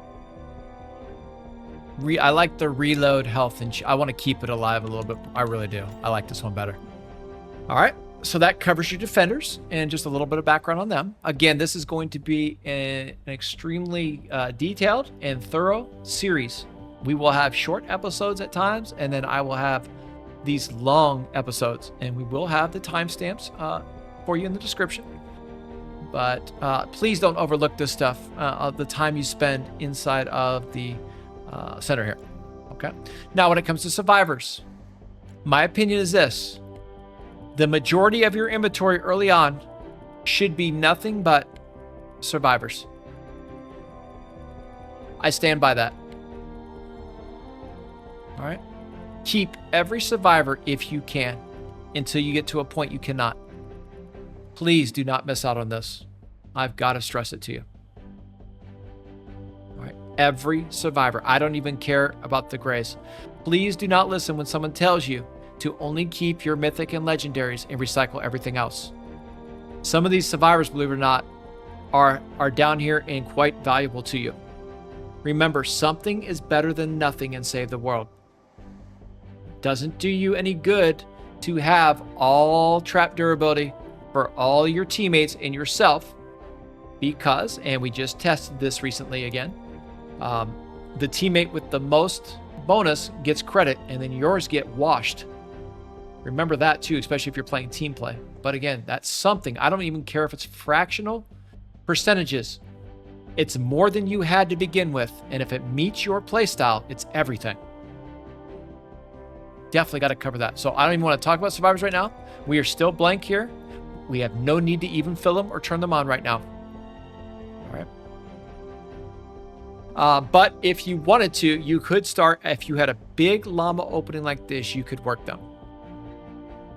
So initially, when it comes to survivor squads, what are some things that you could do? Now, I'll go over this again when we have a video on it. I really want to go over the survivor squads and really discuss them thoroughly. All right, especially if you are a new player to the game. But this is going to come down to a scenario where you need to understand your playstyle, what you're doing in the game. All right, and then when it comes to autofill, all right, it's going to autofill all of your squads with your highest rarity survivors. It will pick lead survivors that match the squads if available, and prefer survivors that matches the lead's personality. Squads will be automatically updated as you acquire and level up survivors. Autofill is currently off. If you confirm and turn it on, all squads will be cleared and refilled with your highest rarity. Okay? So they've come in and they've decided to put in your highest rarity survivors. Some couple of things I want to note and point out to you. Number one, it doesn't necessarily match your personality types, which you want with your subordinates, with your lead. This one here is a nice squad, though. They did fill this one correctly for you. And actually, that's a really potentially in the future something you've got, right? All legendary across the board. But nothing matches here. There are no bonuses here. It doesn't help you. All right. And same thing over here. It's just all over the place. So people ask me all the time, do we turn autofill on? I always say absolutely not. So instead, what I would do is I would turn it off, and it's going to tell you, disable autofill for manual control your squads, view your squad, so on and so forth. We're going to hit confirm here. All right, so now it will tell you to turn it back on. And then what we're going to do is we're going to clear these out. Because I don't want you taking the advice like most here when it comes to your squads. Now, one thing that I do when it comes to squads is eventually you're going to have 8 different personality types here. That's what I like and that's what I recommend. I recommend a different personality type in each of your squads, number one. I have a formula that I like to pass along and share with you when it comes to squads. So that you can have all of those when it comes to your squads. Now, when it comes to EMT, I can tell you this. And just before we do that, when it comes to this area here, these are your fort stats. So you'll see fortitude, offense, resistance, and then tech. And then it will repeat itself again. So you'll have 2 of each category. All right, so I do want to mention that. But when it comes to the squads, I can tell you initially what I'm going to run. All right. So personality type when it comes to our EMT squad. Okay. And they're going to put you in here and show you all your leaders. For this squad, I'm looking for an analytical personality type. I can tell you that right off the get. And it has to be a doctor. And what I can tell you right now is I do not have that particular survivor I'm looking for. So out of all these here, I don't have it right now. And I'm going to, like I do in the series, I'm going to suffer early so I can, succeed later. Because leaders, believe it or not, you can work the collection book early if it's not something you're looking for. And if you follow along in the series here, I'm going to give you the formula for it. All right, so I'm looking for analytical here. If I don't have it, I'm moving. Because once again, we're in Vault Overflow. We have an overcapped inventory. We can't keep everything right now. And we really don't need to be focused on our power level at all. When it comes to Fire Team Alpha, all right, in this category, I can tell you that I'm looking for adventurous here. So as I've mentioned before, I will keep a lesser quality. I love it. To ensure I meet my formulas. And then any survivor that you're going to keep long term, right, we'll put a favorite on. And then when it comes to our scouting party, for instance, all right, this is going to be your curious personality type. So I'm looking for the curious here for the formula that I want to run. And if I don't see it, once again, I'm not favoriting it. And it's got to be a curious with the particular, and you can hit down on your thumbstick there if you're on controller, which I am. I'm on the Xbox Elite 2. You're looking for the Explorer here for this party. And if you don't have it, all right, then you don't keep it. And those are some of the things I'm looking for. Now, the next thing that I would do, and I'm going to give you just in advance, I'll kind of tell you the personality types. I don't mind sharing it with you if you've been able to sit through the video and you're want to learn, right? When it comes to my other types, and I do have my main in the background here to assist us here today. For gadgeteers, all right, would be the person here that you're seeing. We'll go to leads for a moment. All right, so I am looking for the airplane. So I'd go to airplane here, and they'll put you in by your set bonuses by personality type. I like to go by personality type so you can get them all together. It's easier to track them. But again, I'm looking for the airplane. right here. I've got 2 of them, believe it or not, or 3. Oh, excuse me. I only have the 1. I apologize. I only have 1. That one's not the one we need. So I only have 1 there. When it comes to the core of engineering, we're looking for Dreamer. And the core of engineering will have that cogwheel next to it. So I would take a look again for the cogwheel. And I only have this one here. So that there I know is not going to be the one we need. And again, you put them by... I'm sorry. I said personality type. I meant squad name. Apologies on that, friends. Right. But, so let me just backtrack one more time. The airplane, let's just make sure again. We just had the 1. Okay, I just want to make sure we didn't skip something. Cogwheel, I just have the 1. So again, it doesn't match what we need. We're moving on. So that'd be your core of engineering. Your training team, all right, would be the double bubble. Or, when you look at bonus, would be cooperative. So I'd be looking for the weights in cooperative. So I'm looking for that weight set. And I do not see those here at all whatsoever. So we will leave that one go. Okay, that wouldn't be something we'd be looking for. Close assault squad. Looking for that little bow tie with the boxing glove. So I'm going to try to see if I've got that little boxing glove anywhere in here. Any of my survivors so far. Does not look like we do, unfortunately. All right, so that won't even play for us right now. But that'd be the bow tie, or when you look at the name of it here. Let me see if I can find one. Okay, that's your competitive. We already mentioned scouting party, how that was curious. All right. Then you have your think tank, which would be your this right here, and or pragmatic. And you'd be looking for the little light bulb in this scenario. So if we go through, do I see the light bulb anywhere to the all the way to the right? Right. I do not see it. So I know now going in, and if you were listening here and you wrote these down or you keep them in the back of your mind, you know the personality types that I just mentioned across the board for all 8 categories.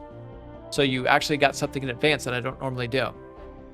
So those are the ones I'd be looking for, so you can ensure that you have a different personality type in each of your survivor squads. Now you might be sitting there saying, well, why are you recommending that? I'm just going to put whatever I have in there. I'm going to put my highest level ones in. To each is their own, my friends. I'm just trying to help, of course.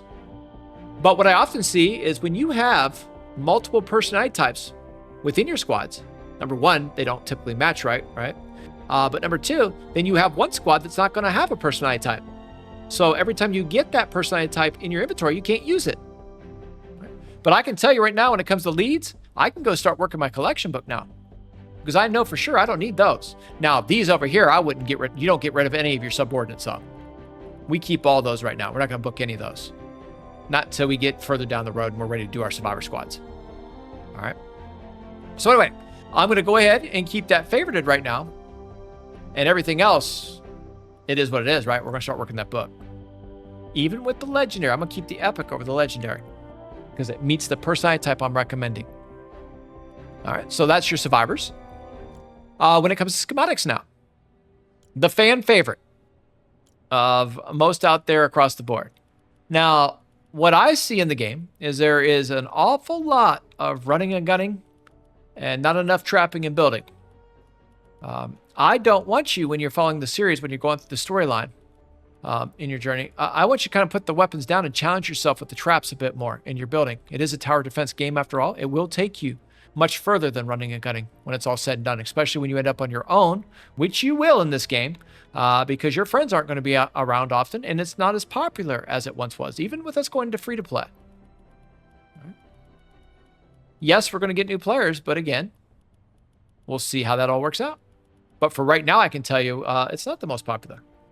Then when it comes to schematics, let's go ahead and start with our ranged weapons.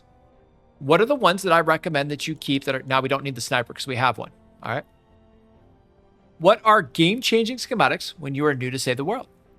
I've already mentioned the bazooka. Absolutely. A game-changing. explosive weapon in the game.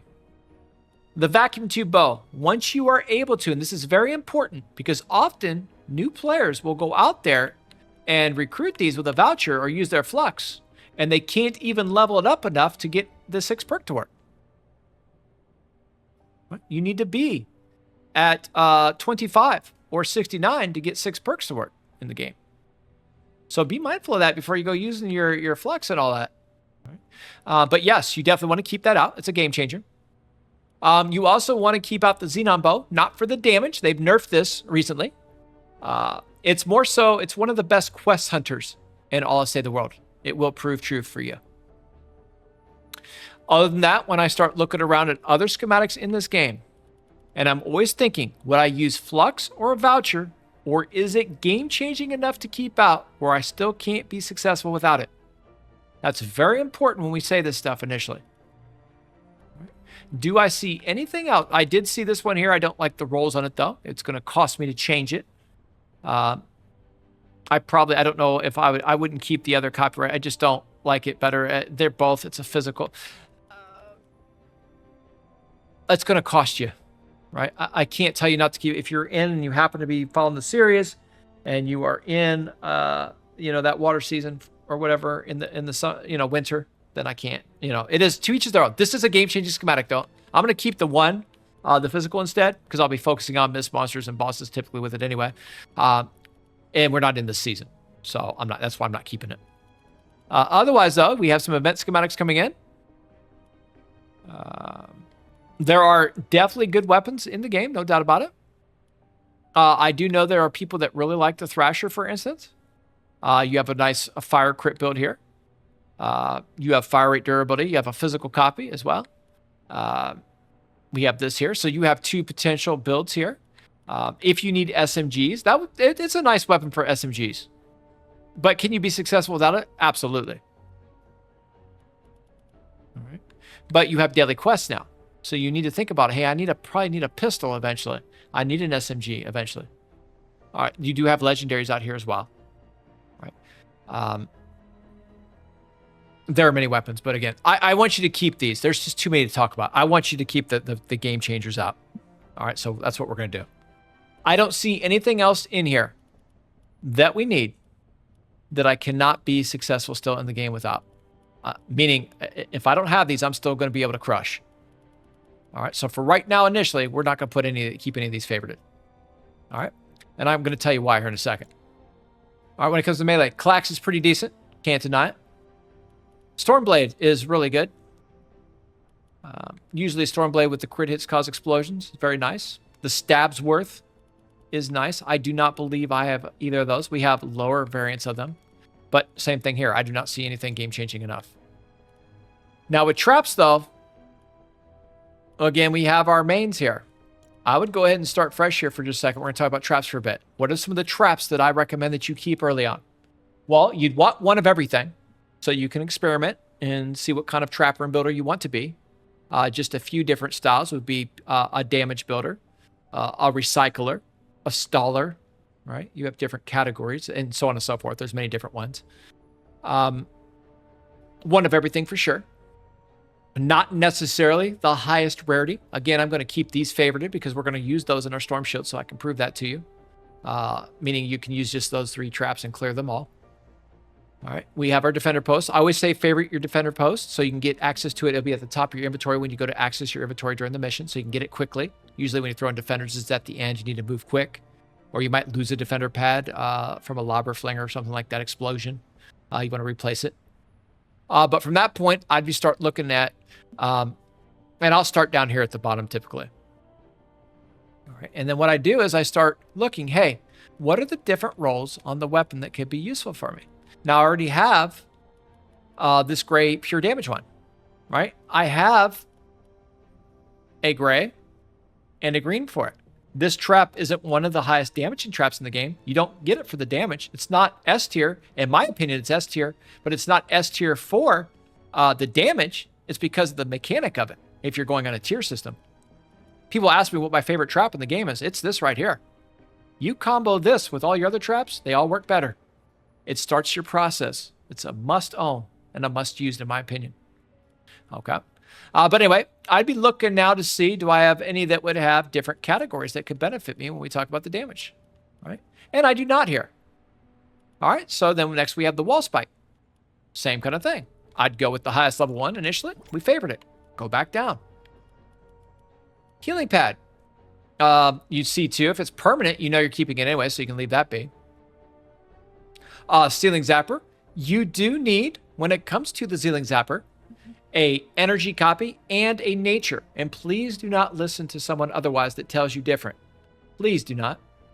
When you are in a water storm, you absolutely want this trap right here in the nature category.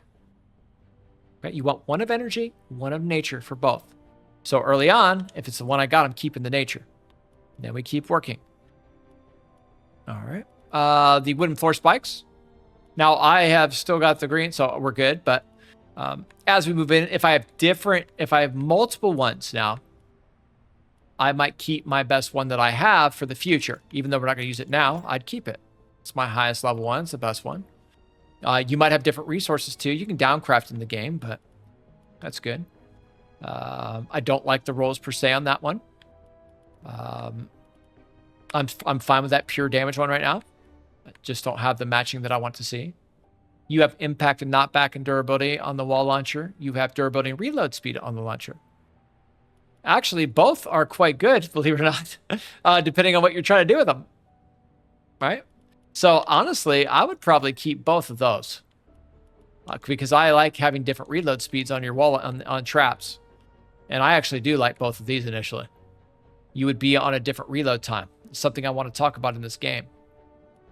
Right? Reload speed, once we start leveling up, will make a big difference. Not now, but once we start leveling it, you'll see a difference. All right, we'll talk about that more in the future though. Once you actually get and you're able to level up high enough. All right. Next up, same thing with the zapper. Dynamos. You want an energy copy and a nature copy of both. So, beyond popular belief, you do need more than one of every trap in Save the World. Wall darts. Durability with a crit rating. Nope, we're good here. Well, what's the one I'm using right now? Crit rating damage. Yeah, I don't really like that one either. I'm going to be honest with you, my friends. Is what it is, though. All right, wouldn't keep that. Floor launcher. Same thing. I'd want one that has no reload with a durability impact. I'd want one with a 1 reload too. So we'll keep that initially.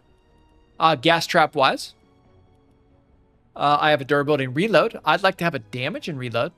That'd be nice. Nothing wrong with durability though if you're running endurance or long LTMs, limited time modes. You got straight durability, I do not see anything better than what I currently have, so we'll just keep our initial. Anti-air trap.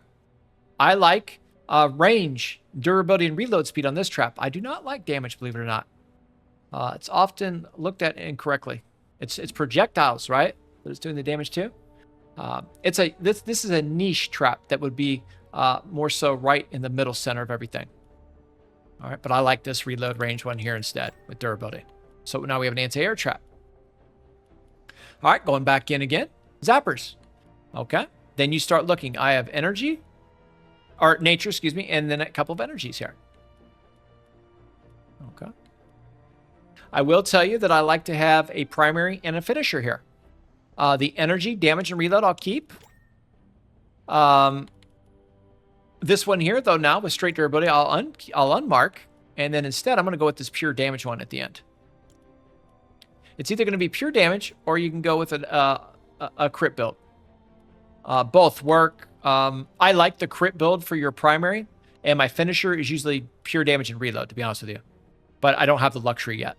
So for now, we'll favorite this one, and we'll keep it. So now I have an energy and a nature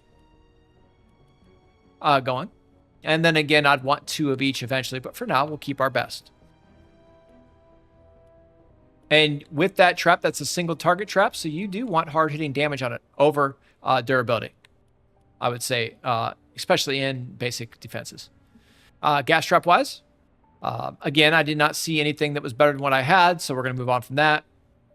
We already talked about that. Retractable floor spikes. I do like different roles on this trap per se. It really comes down to, you know, you need to understand the mechanic of it and so on and so forth. I can tell you with mine, my primary is a 5x1 crit build. So when I say 5x1, that's a crit rating, crit damage, damage, reload speed, and durability. And then if you have a stagger, you're just messing with the reload speed and going epic on it. Right? But this one here, I'd keep the crit build initially on it then as a result. We have triple impact and knockback and durability. My other one has a single impact and durability. I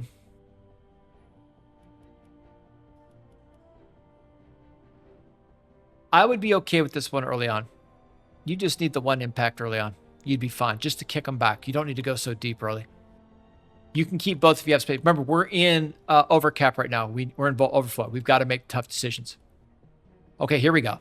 So here's my nature crit here. And now I get rid of this one here over the pure damage. Playstyle, though, if you like the consistency of pure damage more so than you do the crit here, you can go with that as well. All right. I do want to be clear on that. This is actually a good one, though. Believe it or not. If you had the reload speed and the durability on it, right? But well, let's say it this way. If you wanted to run it that way, right? My primary I usually do, but and then your stagger's usually the pure damage option. But this would be a playstyle choice and a collection book choice now. I actually like all three of those, believe it or not. I'm going to keep that third one and see what we can do with the... I like it. I have to recommend it. All right, so anyway, got that. We have that ceiling drop trap. We got a crit rating with durability build. Yeah, not too thrilled on those. Range reload durability, 8 level here. So we have this one. And then we had the 4 level. Right? What you could do is you could, either keep the 8 level in your inventory and just level up the rest of the way, or you can put it in the collection book if you want a higher level. Right?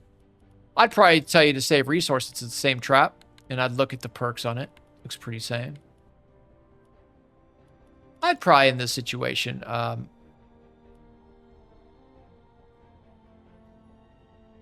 do want to start using it, so we'll keep the higher level one for now, because our resources are going to be tough to come by. All right. Wooden floor spike. I got a nice crit build here on this one compared to the one I already have. Okay, with the damage. Believe it or not, you can use this gray wooden floor spike even in the end game, and that mechanic will still work. It's the damage is what it is, but you're looking at 25.4 initial compared to this one only has 21.6 with the one level. It's really not a whole lot of difference with the damage, but that is a really nice, believe it or not, when it comes to the wooden floor spikes, a decent roll on it. If you like, I like durability and then a crit build with damage, but we just have an extra damage to the durability. This is actually a really good roll, I must say. So I'll keep it. We're going to still use this one. All right. What else do we have here? Dart, we have the 2 durability, double crit damage. Is it any better than what I've already got? Yeah, you could say so, but it's not a roll I'm going to keep long term. Campfire. I don't recommend, believe it or not, healing amount on this trap ever. Unless you're trying to use it for a burst. Typically, it is straight durability for me. That's a pretty balanced campfire. Is that campfire any better than the healing pad that I have? Probably not. Do I recommend utilization of the campfire and the healing pad early on over consumables or heroes in your hero loadouts to push them off? I do not. Right. It's honestly not a roll I recommend on it, so I wouldn't keep that one myself personally. Right. We do have a straight damage and reload speed ceiling drop trap. We don't have a ceiling drop trap in our inventory. I'm not really loving the roll on that, but it'll do. In good faith, I have to keep that one for right now because it's the only copy.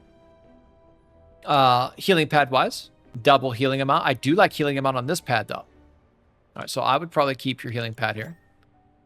Your first copy if you wish. And believe it or not, it's at 11. It's up to 7. It's 7 to 10 already. So it won't cost you very much. All right. And then that's pretty much how you go through your traps a little bit.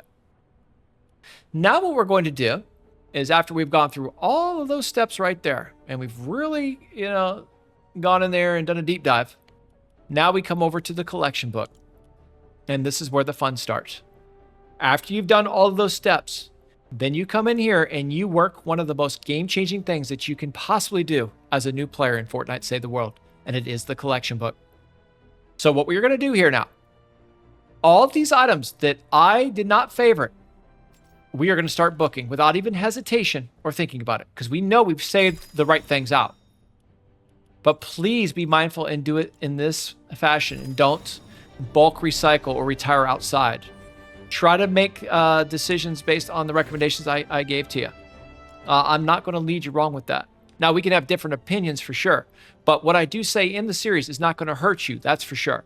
And often I will see advice given that does hurt the player, especially early on in their journey, with unfortunate decisions. But overall, I think we're pretty fair here with it, and I'll try to lead you right. All right, so anyway, we're just going to keep leveling and earning right now. That gold is so valuable early. Again, I have no problem with keeping that green base cow early and putting the blue one away for more XP. Right? You have rewards here that are going to be significant to you early on. All right. Ninja class. We do have 2 of the heroes, so we'll put 1 away. But we might not be able to keep that extra copy right now. Again, my recommendation, keep your survivors over the heroes that you can earn easily again. All right, and then you have, right there, we had another survivor come in, right? And we had that double bubble, but we needed the weightlifter thing, so we don't need that one. I kept, let me just double check on Sarah that we kept her, because she's a good hero. I got to remember what we did with Sarah. Oh yeah, we kept the green copy. That's fine. That is a game changer, in my opinion. If you like melee play, especially. Or with a specific loadout I'm going to put you in based on this season. That's fantastic, by the way. And that would be relatable to a new player that doesn't have all the different team perks and stuff outside of the season. Again, green. I kept the green here. The blue. Same suffer early, succeed later mentality. It's not even suffering. There's really not that big of a difference between the numbers. Okay, rare defender. Now, anytime you receive a reward, this is important. I would go back out and take a look at what you just received to see if it's valid and viable for you. Again, this is spirit. If you like spear damage, you're good. But if not, again, I like straight melee. That one won't work for me. And I know for sure with the survivors that we received, right? I'd be double checking. I know this lead isn't the one I need, and we're keeping all these anyway. But then you go out of the collection book, you come back in, then they become available to you to book. Now, defenders and lead survivors at this point, if you followed along with me, you can absolutely at this point now, if you follow the formula, you've written it down, right? I would go ahead and slot. And when it comes to your choice, to each is their own. All right. But we were going to work our collection book now. Now, if you are not certain about what we did and how we covered it, you need to go back and look. Please don't recycle if you don't feel comfortable with your survivors. They're very, very important early, guys, when it comes to your squad. They really and truly are. I like to put different survivors in myself. You can match the same ones, though, if you want. But because we did we were thorough with things, we know we can go ahead and do this. I do apologize for the extended episode, but I felt like this one was necessary. Lots to discuss on a new account here.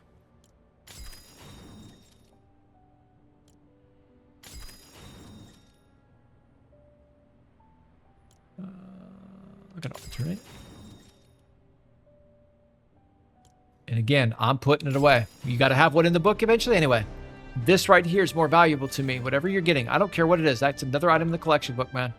Eventually, that epic flux up there is going to be more important. So go back out when you earn something, take a look at it, make sure it's not something you like, and then boom, it comes back available in the collection book when you return.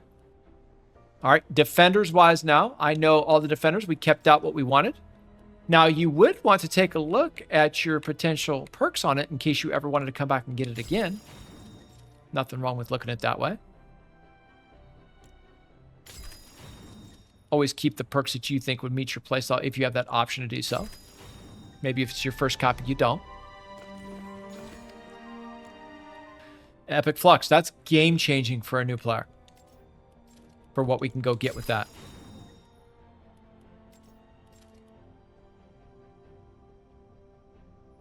Nothing wrong with health here, believe it or not. Or reload speed. I would go here instead, myself personally.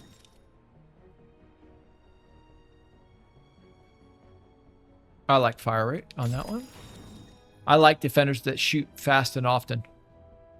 They're great.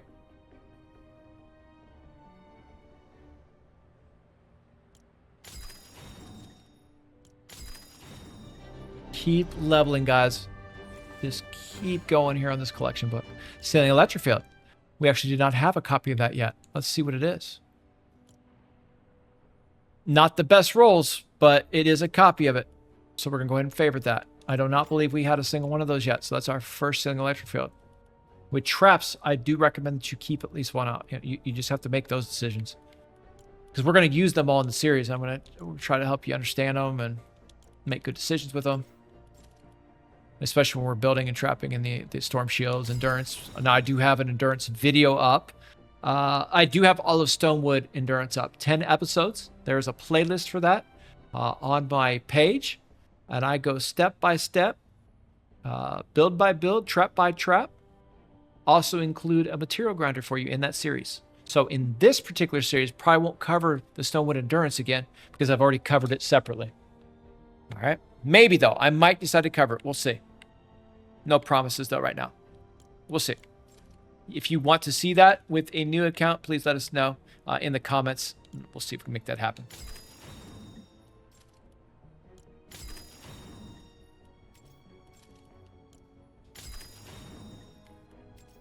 And the good thing here is you know that you have not made a wrong decision because you were paying attention here.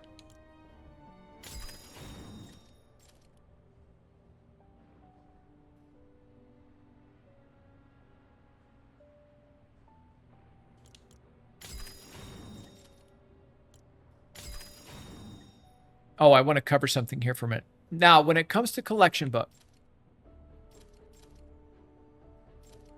All right, do you want to point something out here?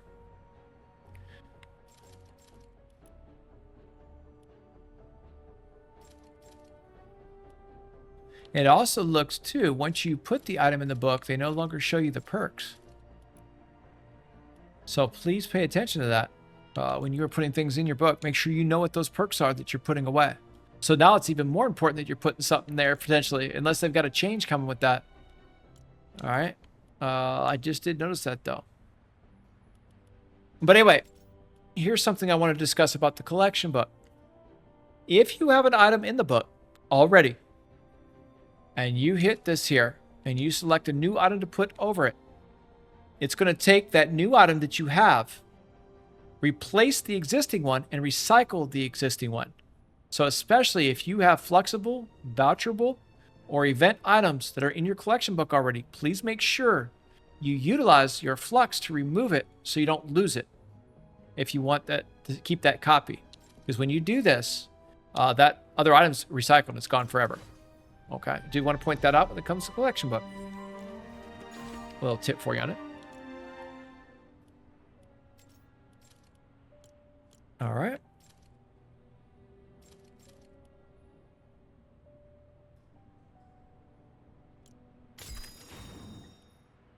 I'm not sure how that's going to work, to be honest with you, in the future. If they're going to let you see that, or you used to be able to see those. Not anymore. Health and shield on melee is pretty good, too, or on your bruisers, because they're going to have close combat on you, right? I don't like any of these, to be honest with you, but we'll just put what we got. Same thing here. I already explained why we're getting rid of that one.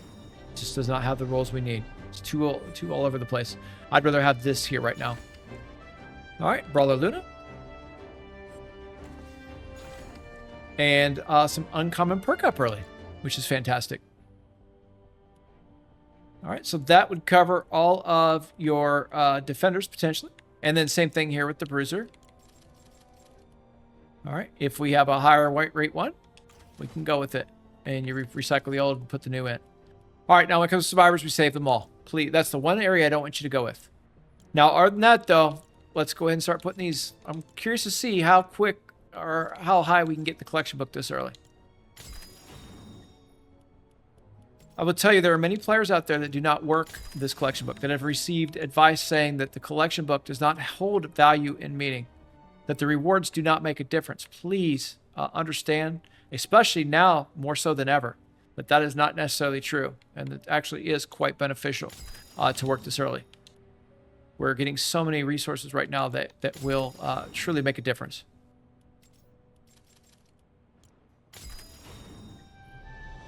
All of these schematics are replaceable right now. We favorited the ones that were not.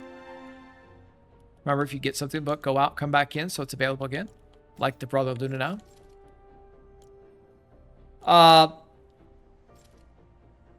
We already talked about her, but she's a Crescent Kick hero. I don't consider her a game-changing hero. Could meet your playstyle, though. If you like Crescent Kick, you should give it a try. Please don't keep one of everything in your inventory, and as you can see here, you're not going to be able to anyway. And making wise and sound decisions on what to recycle and what to not recycle can make a big-time difference for you. And that's why I'm spending so much time on it here. Now, I will tell you that this here, if the rolls are right on it, right, you could keep that. The shotgun, for the first shotgun, that's really good.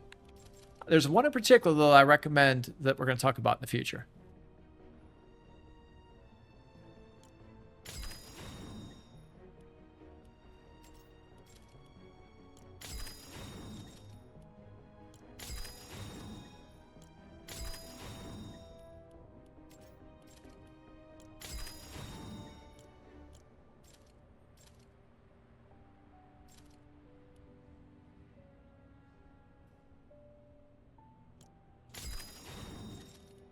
People ask, is it better if it's to the left of the first one on the list or the last one on the list? Not really. You just need to take a look at your different. Now, I know that Survivor right there does not have use for me, so I'd back out. I'd go back to collection book. I'd just make sure, okay. And we're good here. Back in. Usually, half the problem is people don't want to spend the time back here, which is a big miss in my opinion. You definitely want to be spending time in here and looking. That shotgun actually isn't precision, isn't bad early. Shotguns in general play pretty good in the early game.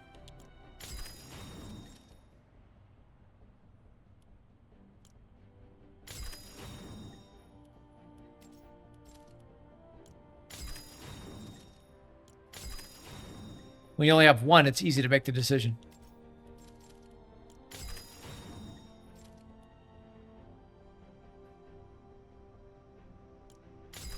Remember, you don't need damage necessarily to have a weapon be effective. Extra damage on it.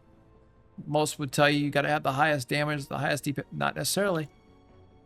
Depends what you're using it for, right?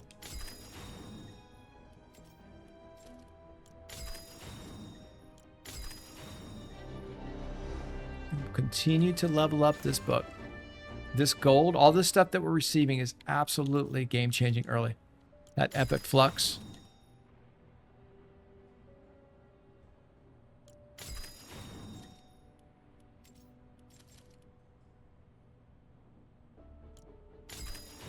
That's interesting. Let me double check. See, on this, it's showing the perks, but on those defenders, it did not. Maybe that's just something I didn't look at back in the day. Or it could be something new. I don't want to say it's something new, though, until I verify that, though. So please just bear with me on it. There's things in the game that they have a lot of changes, especially with the free-to-play coming.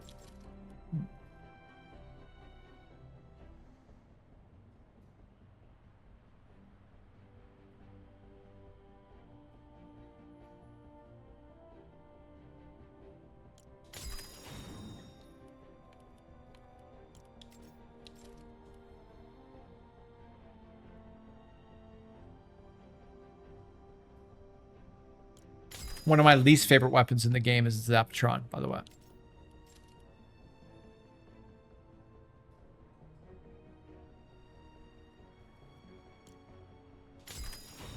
I like fire rate. Don't even need to think about that. The legendary goes. All right. Same thing as mentioned. Go back out. Take a look. No. Heroes. Defenders. Melee and scythe on that one. Survivors, we'll just keep that going.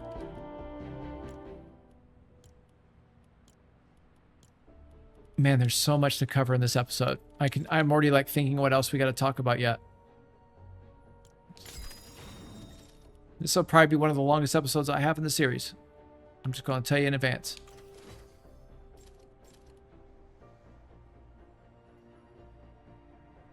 But a lot of information here now.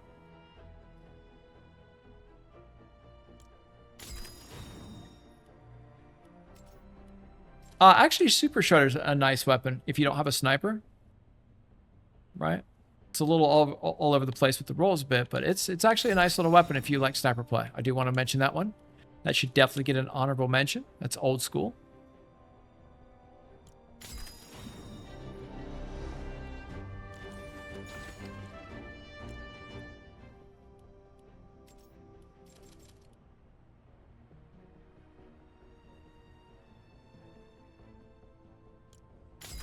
Okay.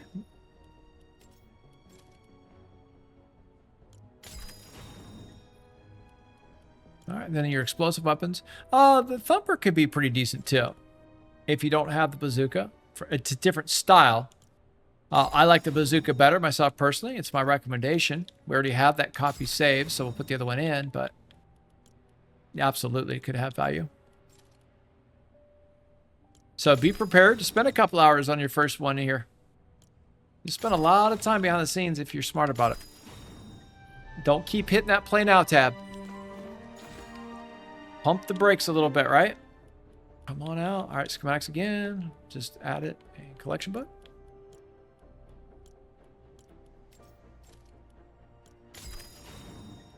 New area. See how it kind of comes back into you, and you can add it.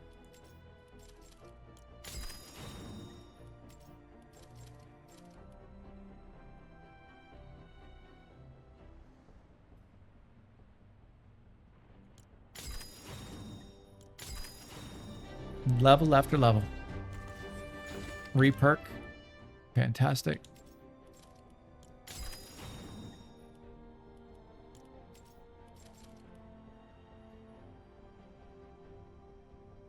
Believe it or not, that could give you some movement speed at level 10. Not a bad choice there. Please note that slugger there with some movement speed on it. You get that thing leveled up, it could play for you. If you're really struggling with your movement speed, always look at those weapon rolls and see. Right? You got it here too.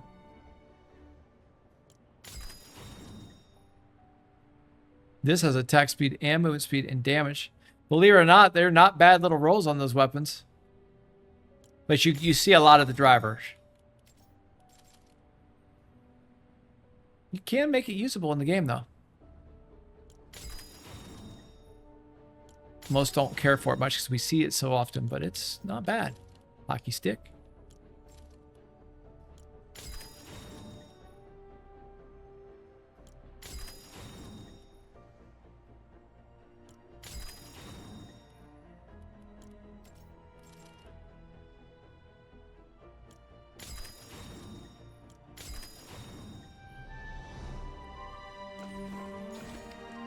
All right, healing pad. So I'd go take a look at that real quick, see what the rolls are on it. It's got a healing amount and straight durability on it, but we already have one of those, so I'm good with it. We need a copy to be tucked away anyway in the future, so. This weapon here is a game changer, the stab's worth, if you can get it early. This is the lesser version, if you will, on it.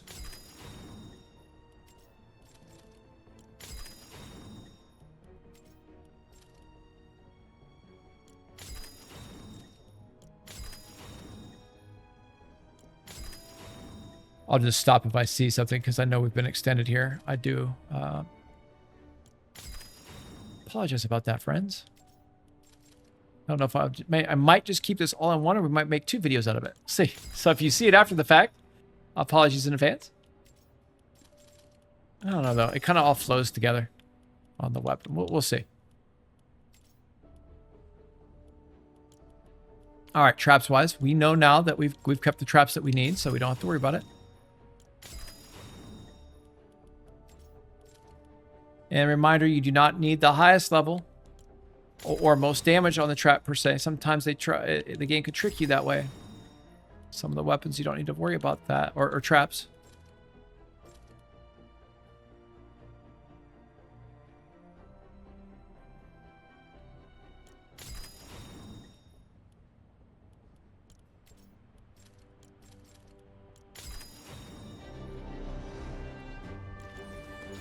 Okay, uncommon.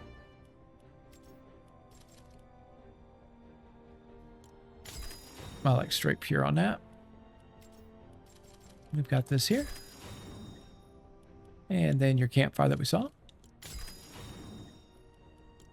All right, event people now.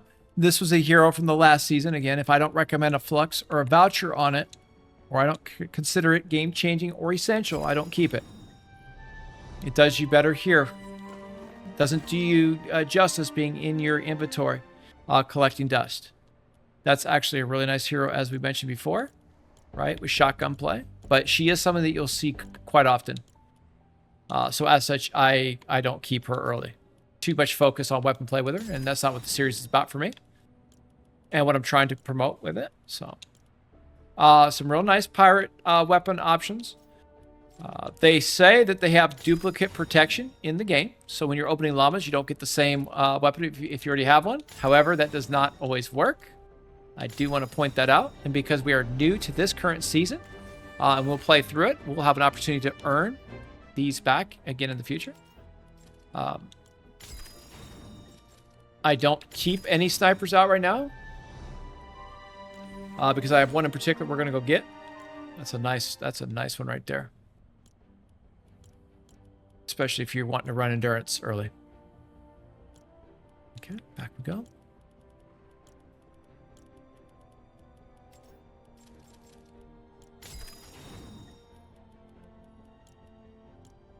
All right, we spoke about the Battle Breakers heroes. We have the Cyberpunk heroes. Again, I would tell you that's a decision choice. I'm not going to tell you one way or the other. Some will tell you that, hey, you only have one copy. You shouldn't put that in the collection book because you're going to have to come back. You're going to have to use Flux to get it back. I, on the other hand, I don't think they're game-changing. I know they don't meet my playstyle. I'm recommending a slot. But again, if it meets your playstyle, give it a shot and see. Then we go back out. That Epic Lead Survivor could be something that we're looking for. Right?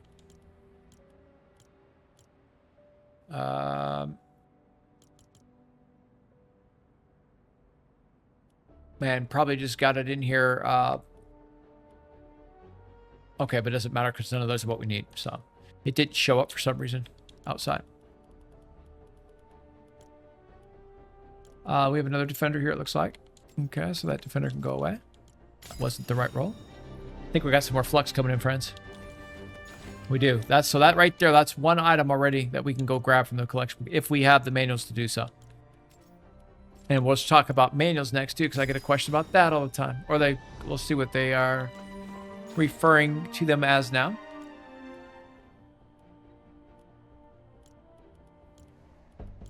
Notice how I keep going back and forth. It's not that I'm trying to extend anything here.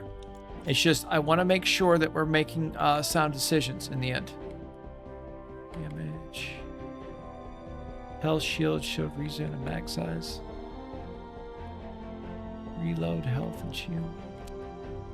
I'm good with the blues right now. We could use that in the collection book right now. I don't think she's game-changing enough to put away. Let's go here. All right, back to expansion people again. Storm Zone. We chose this guy because I knew I was putting him in the book anyway.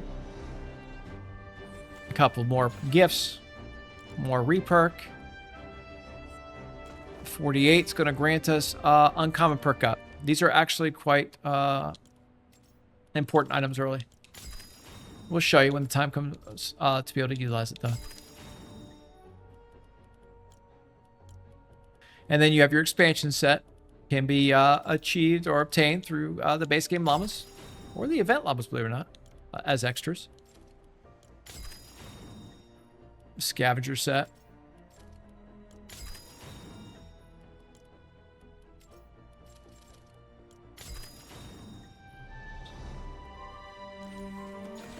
Okay, rare perk up. Very important asset. We've got some before from work at the collection book, but definitely be able to attain that from your Stonewood endurance runs. All right, we've officially got our first hero recruitment voucher as well, friends.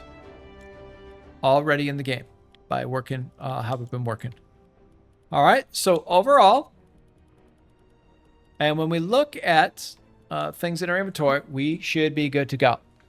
Now, we got ourselves, and when we look at our resources now, we have 200 rare flux, 150 epic flux, all right, and a voucher. Collection book wise, if you have, actually, let's do one more thing. Now what you want to do is you want to go bulk recycle all the stuff that you're not keeping. All right, so let's go in order here. I don't want to get too far ahead of ourselves. All right, so we've got this. So just go to all of them. If you have any extras that you didn't favorite, boom. That's why we hit the favorite. Same thing with defenders. Okay, we know that none of these are good for us. So we're going to go ahead and bulk or batch recycle.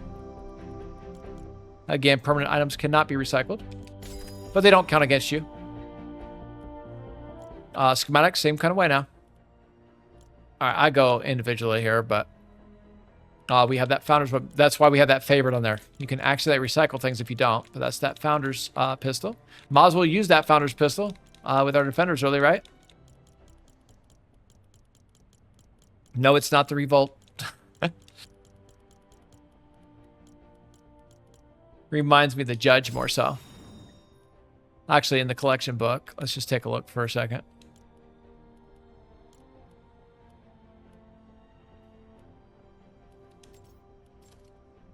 It's almost like that, right? When you look at that schematic. Yeah. They call it the Lawbringer, though, instead. All right, so that's all good. Then you got your ranged. Or your melee, excuse me.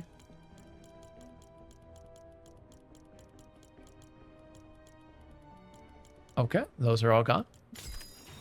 And now we are, when we come to our inventory, we are no longer, and as you will note here, in a situation where we have an overcapped inventory, nor are we in Vault Overflow. And please note, those are two different terms once again, two different meanings. And now you can see that after we've done what we've done, we are under. Now, if you are not in a situation, okay, right now, where you're still, meaning you're not under, you're still over, and just in general, because we have reset coming here today. What's happening? What? We have another llama here to open too, for some reason. Let's open that llama, see what it is. This one's gonna sting. Got an upgrade llama here. Yeah, take it on home. It's an item you get to choose from. Oh, all right, we need a martial artist because I already have the marksman that we need. I know that because we just went over our inventory. Unfortunately, it's not the one we need, but that was a collection book reward. Pretend to be surprised. Okay, I know that's not one we need because we just went over those. It's fresh in my mind. We're good. See how we keep going back and forth and working? Now, what I was going to say is you have your shop here. All right. Exchange is what we call it. You have your X-ray, which we've already been to, your loot that we've been to, and now we have our items. Now, each week, you'll have a countdown timer, and you can see here we have a little less than 2 hours remaining before reset occurs. When it comes to your gold in general, and just overall, the very first thing that I always recommend when it comes to either side, and because we practice it right here, army slots. Please, every single season that begins, ventures-wise, we'll call it venture season. This is, in my opinion, the most important thing that you will grab early on in your journey. Right here. And please invest the gold into them. And then what will happen is you will now have a open inventory, potentially, if you're still under. Because we want to collect and save survivors. And with our, we got two-factor authentication for an extra 52, right? But now we are good. Please do not overlook those, and I do recommend those as the very first thing when a new season kicks off that you go and grab. All right, so that's it, and that's all. I just want to point out the highlights. Over on this side, it's pretty simple for me. It would be your legendary flux, is your 1A. And then for a new player now, because you need items, it would be the Epic. All right. So those 3 things right there in that order is what I'm recommending. Once you have that, then every time you have a weekly reset, please do not overlook your 2 fluxes.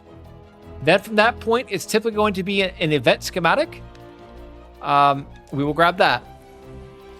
Now, when it comes to the event schematic, most of the time for me, it'd be collection book. But you can actually upgrade this and view evolution of it.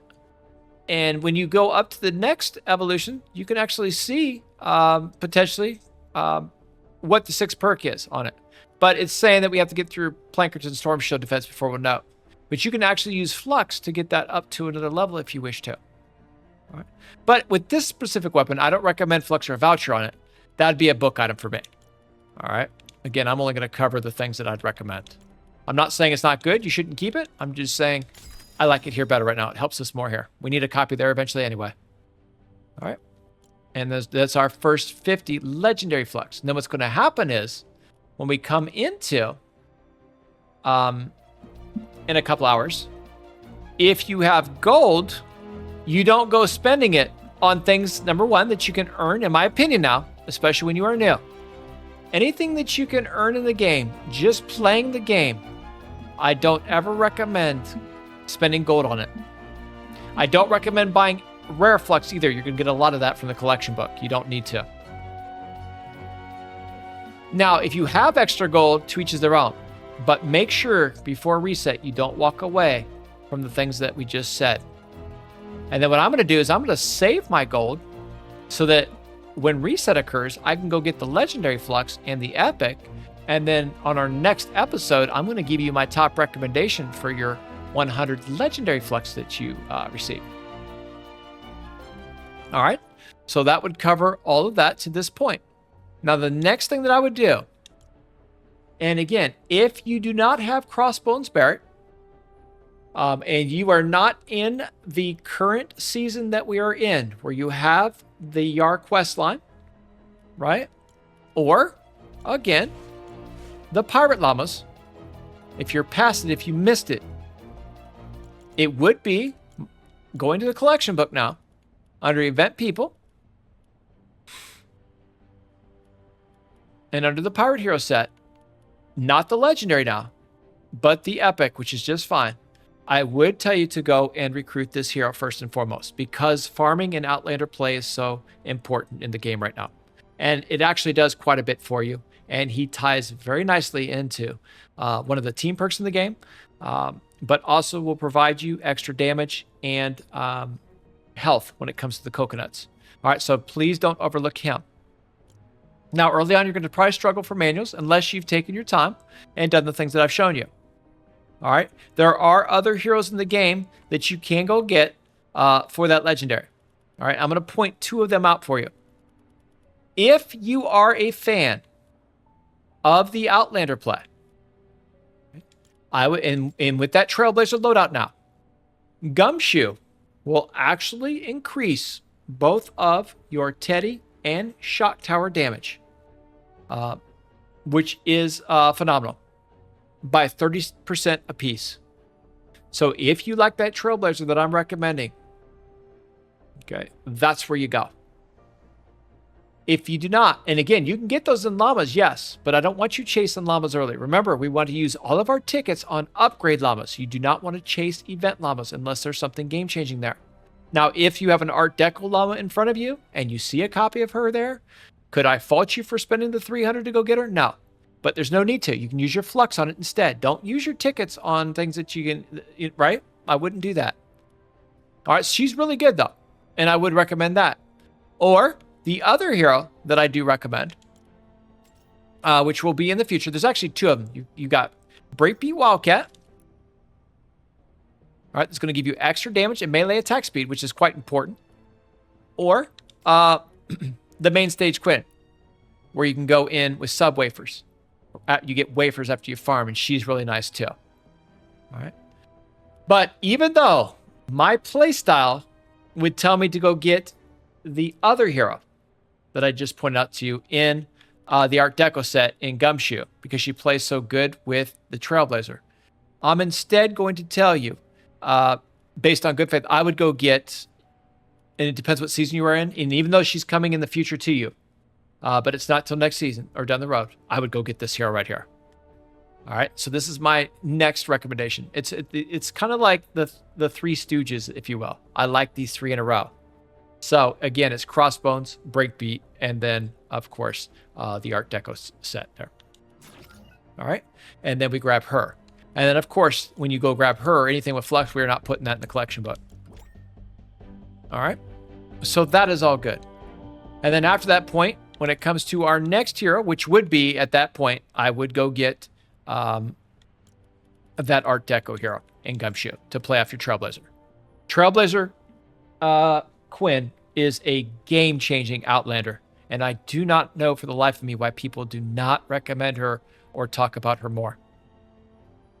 She is awesome, man, with that Teddy and that Shock Tower and the utility that it provides for you, and she's an Outlander that can farm for you. Look out, man.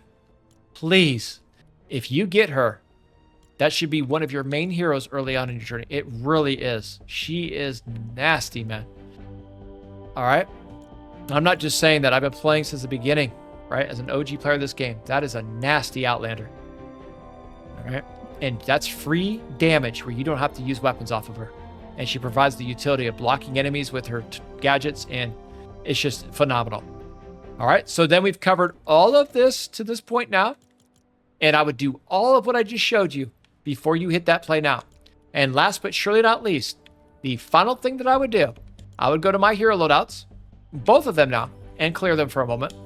And at this point, based on everything that we've done, and it is relatable to everybody that's watching right now, can have exactly what I have to this point in the game because I've shown it. Right. Your team perk is recycling for your base Kyle and for your Trailblazer right now. If they're the only two base game ones we have, that's what we're going to use.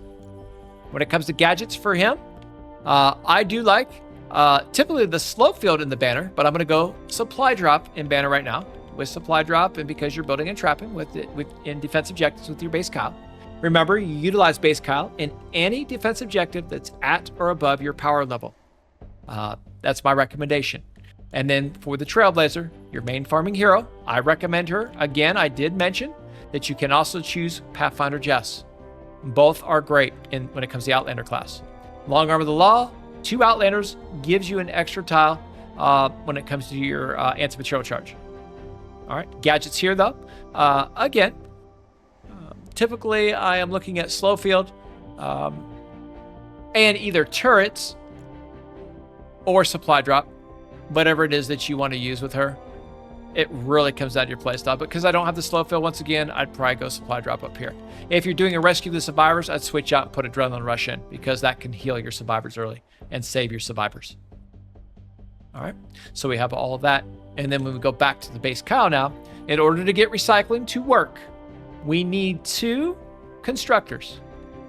Now, I can tell you, we do have those now, right, for clubs and for these eliminations. But what I'm going to tell you is this.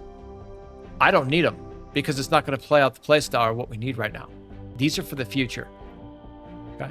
I would still sacrifice the recycling right now. It's just passive metal, stone, and wood, and you can get that easily through your supply drop and from farming, as you should. Just act like it's still not there. You don't even need it in there right now. All right. Instead, my recommendation would be to go back to that hybrid build that we've been discussing all along. All right, and now we're going to do some changes though. I didn't have you go get heroes not to utilize them. All right, believe it or not, you can use both of these in your hero loadout here. You really can. Okay. But what I would do when it comes to this, I would grab the Battle Beat and I'd put her in this here. And then I would put the Crossbones Barrett over here in your Outlander loadout. Okay. And then if you are farming because of your pickaxe, if you go into Rocking Rift, you can actually farm better with her and again get additional damage. So this hero, or the loadouts, are going to be hybrid builds for you. And then when it comes to base Kyle, if you are using weapons for some reason, could you go and you need some extra health? Absolutely, you can go around and if you're farming with the base Kyle, you could use it. But if not, then you're coming in and you're looking at different heroes that might be a benefit to you.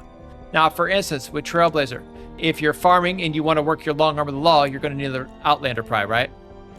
So the next Outlander that I would grab, all right, you have a combination here. You can do two different things. You can stick with your Shock Tower. All right. If you aren't farming and you don't really care about the pickaxe, because I don't want you to do weapon play here, then I would take this one out, right? And then I'd extend that nasty Teddy of yours to play off the abilities instead, because it's an ability focused hero. And I would go with Bear With Me for 4 extra seconds on that nasty Teddy, and then extend the Shock Tower damage here. And then of course you got your coconuts. You eat your coconut before you drop your Teddy, Shock Tower, or turret, and you will receive extra damage while under the effects. See how it all kind of synergizes now? This is more of a hero ability focus build. This is more going to be a hybrid build based on your playstyle. All right. Now you can still put that constructor in off your base when you place it to get the pulse if you want, if it's valuable to you. But for me, believe it or not, man, this is to each their own. It's up in the air, my friend. It really comes down to your play style here. Right? Do you want more, for instance, let's just go down the list. If you want to farm with your constructor, you'd have that. If you want more speed, you go with fleet. If you want passive healing, you go with survivalist. Right? If you want damage and health, you could put Crossbones Barrett down here. I mean, again, I had you go get them. Why not put them in? You're going to be searching anyway with your base Kyle. You can get free coconuts to heal with and get more damage if you have to take a shot. Right? So that plays.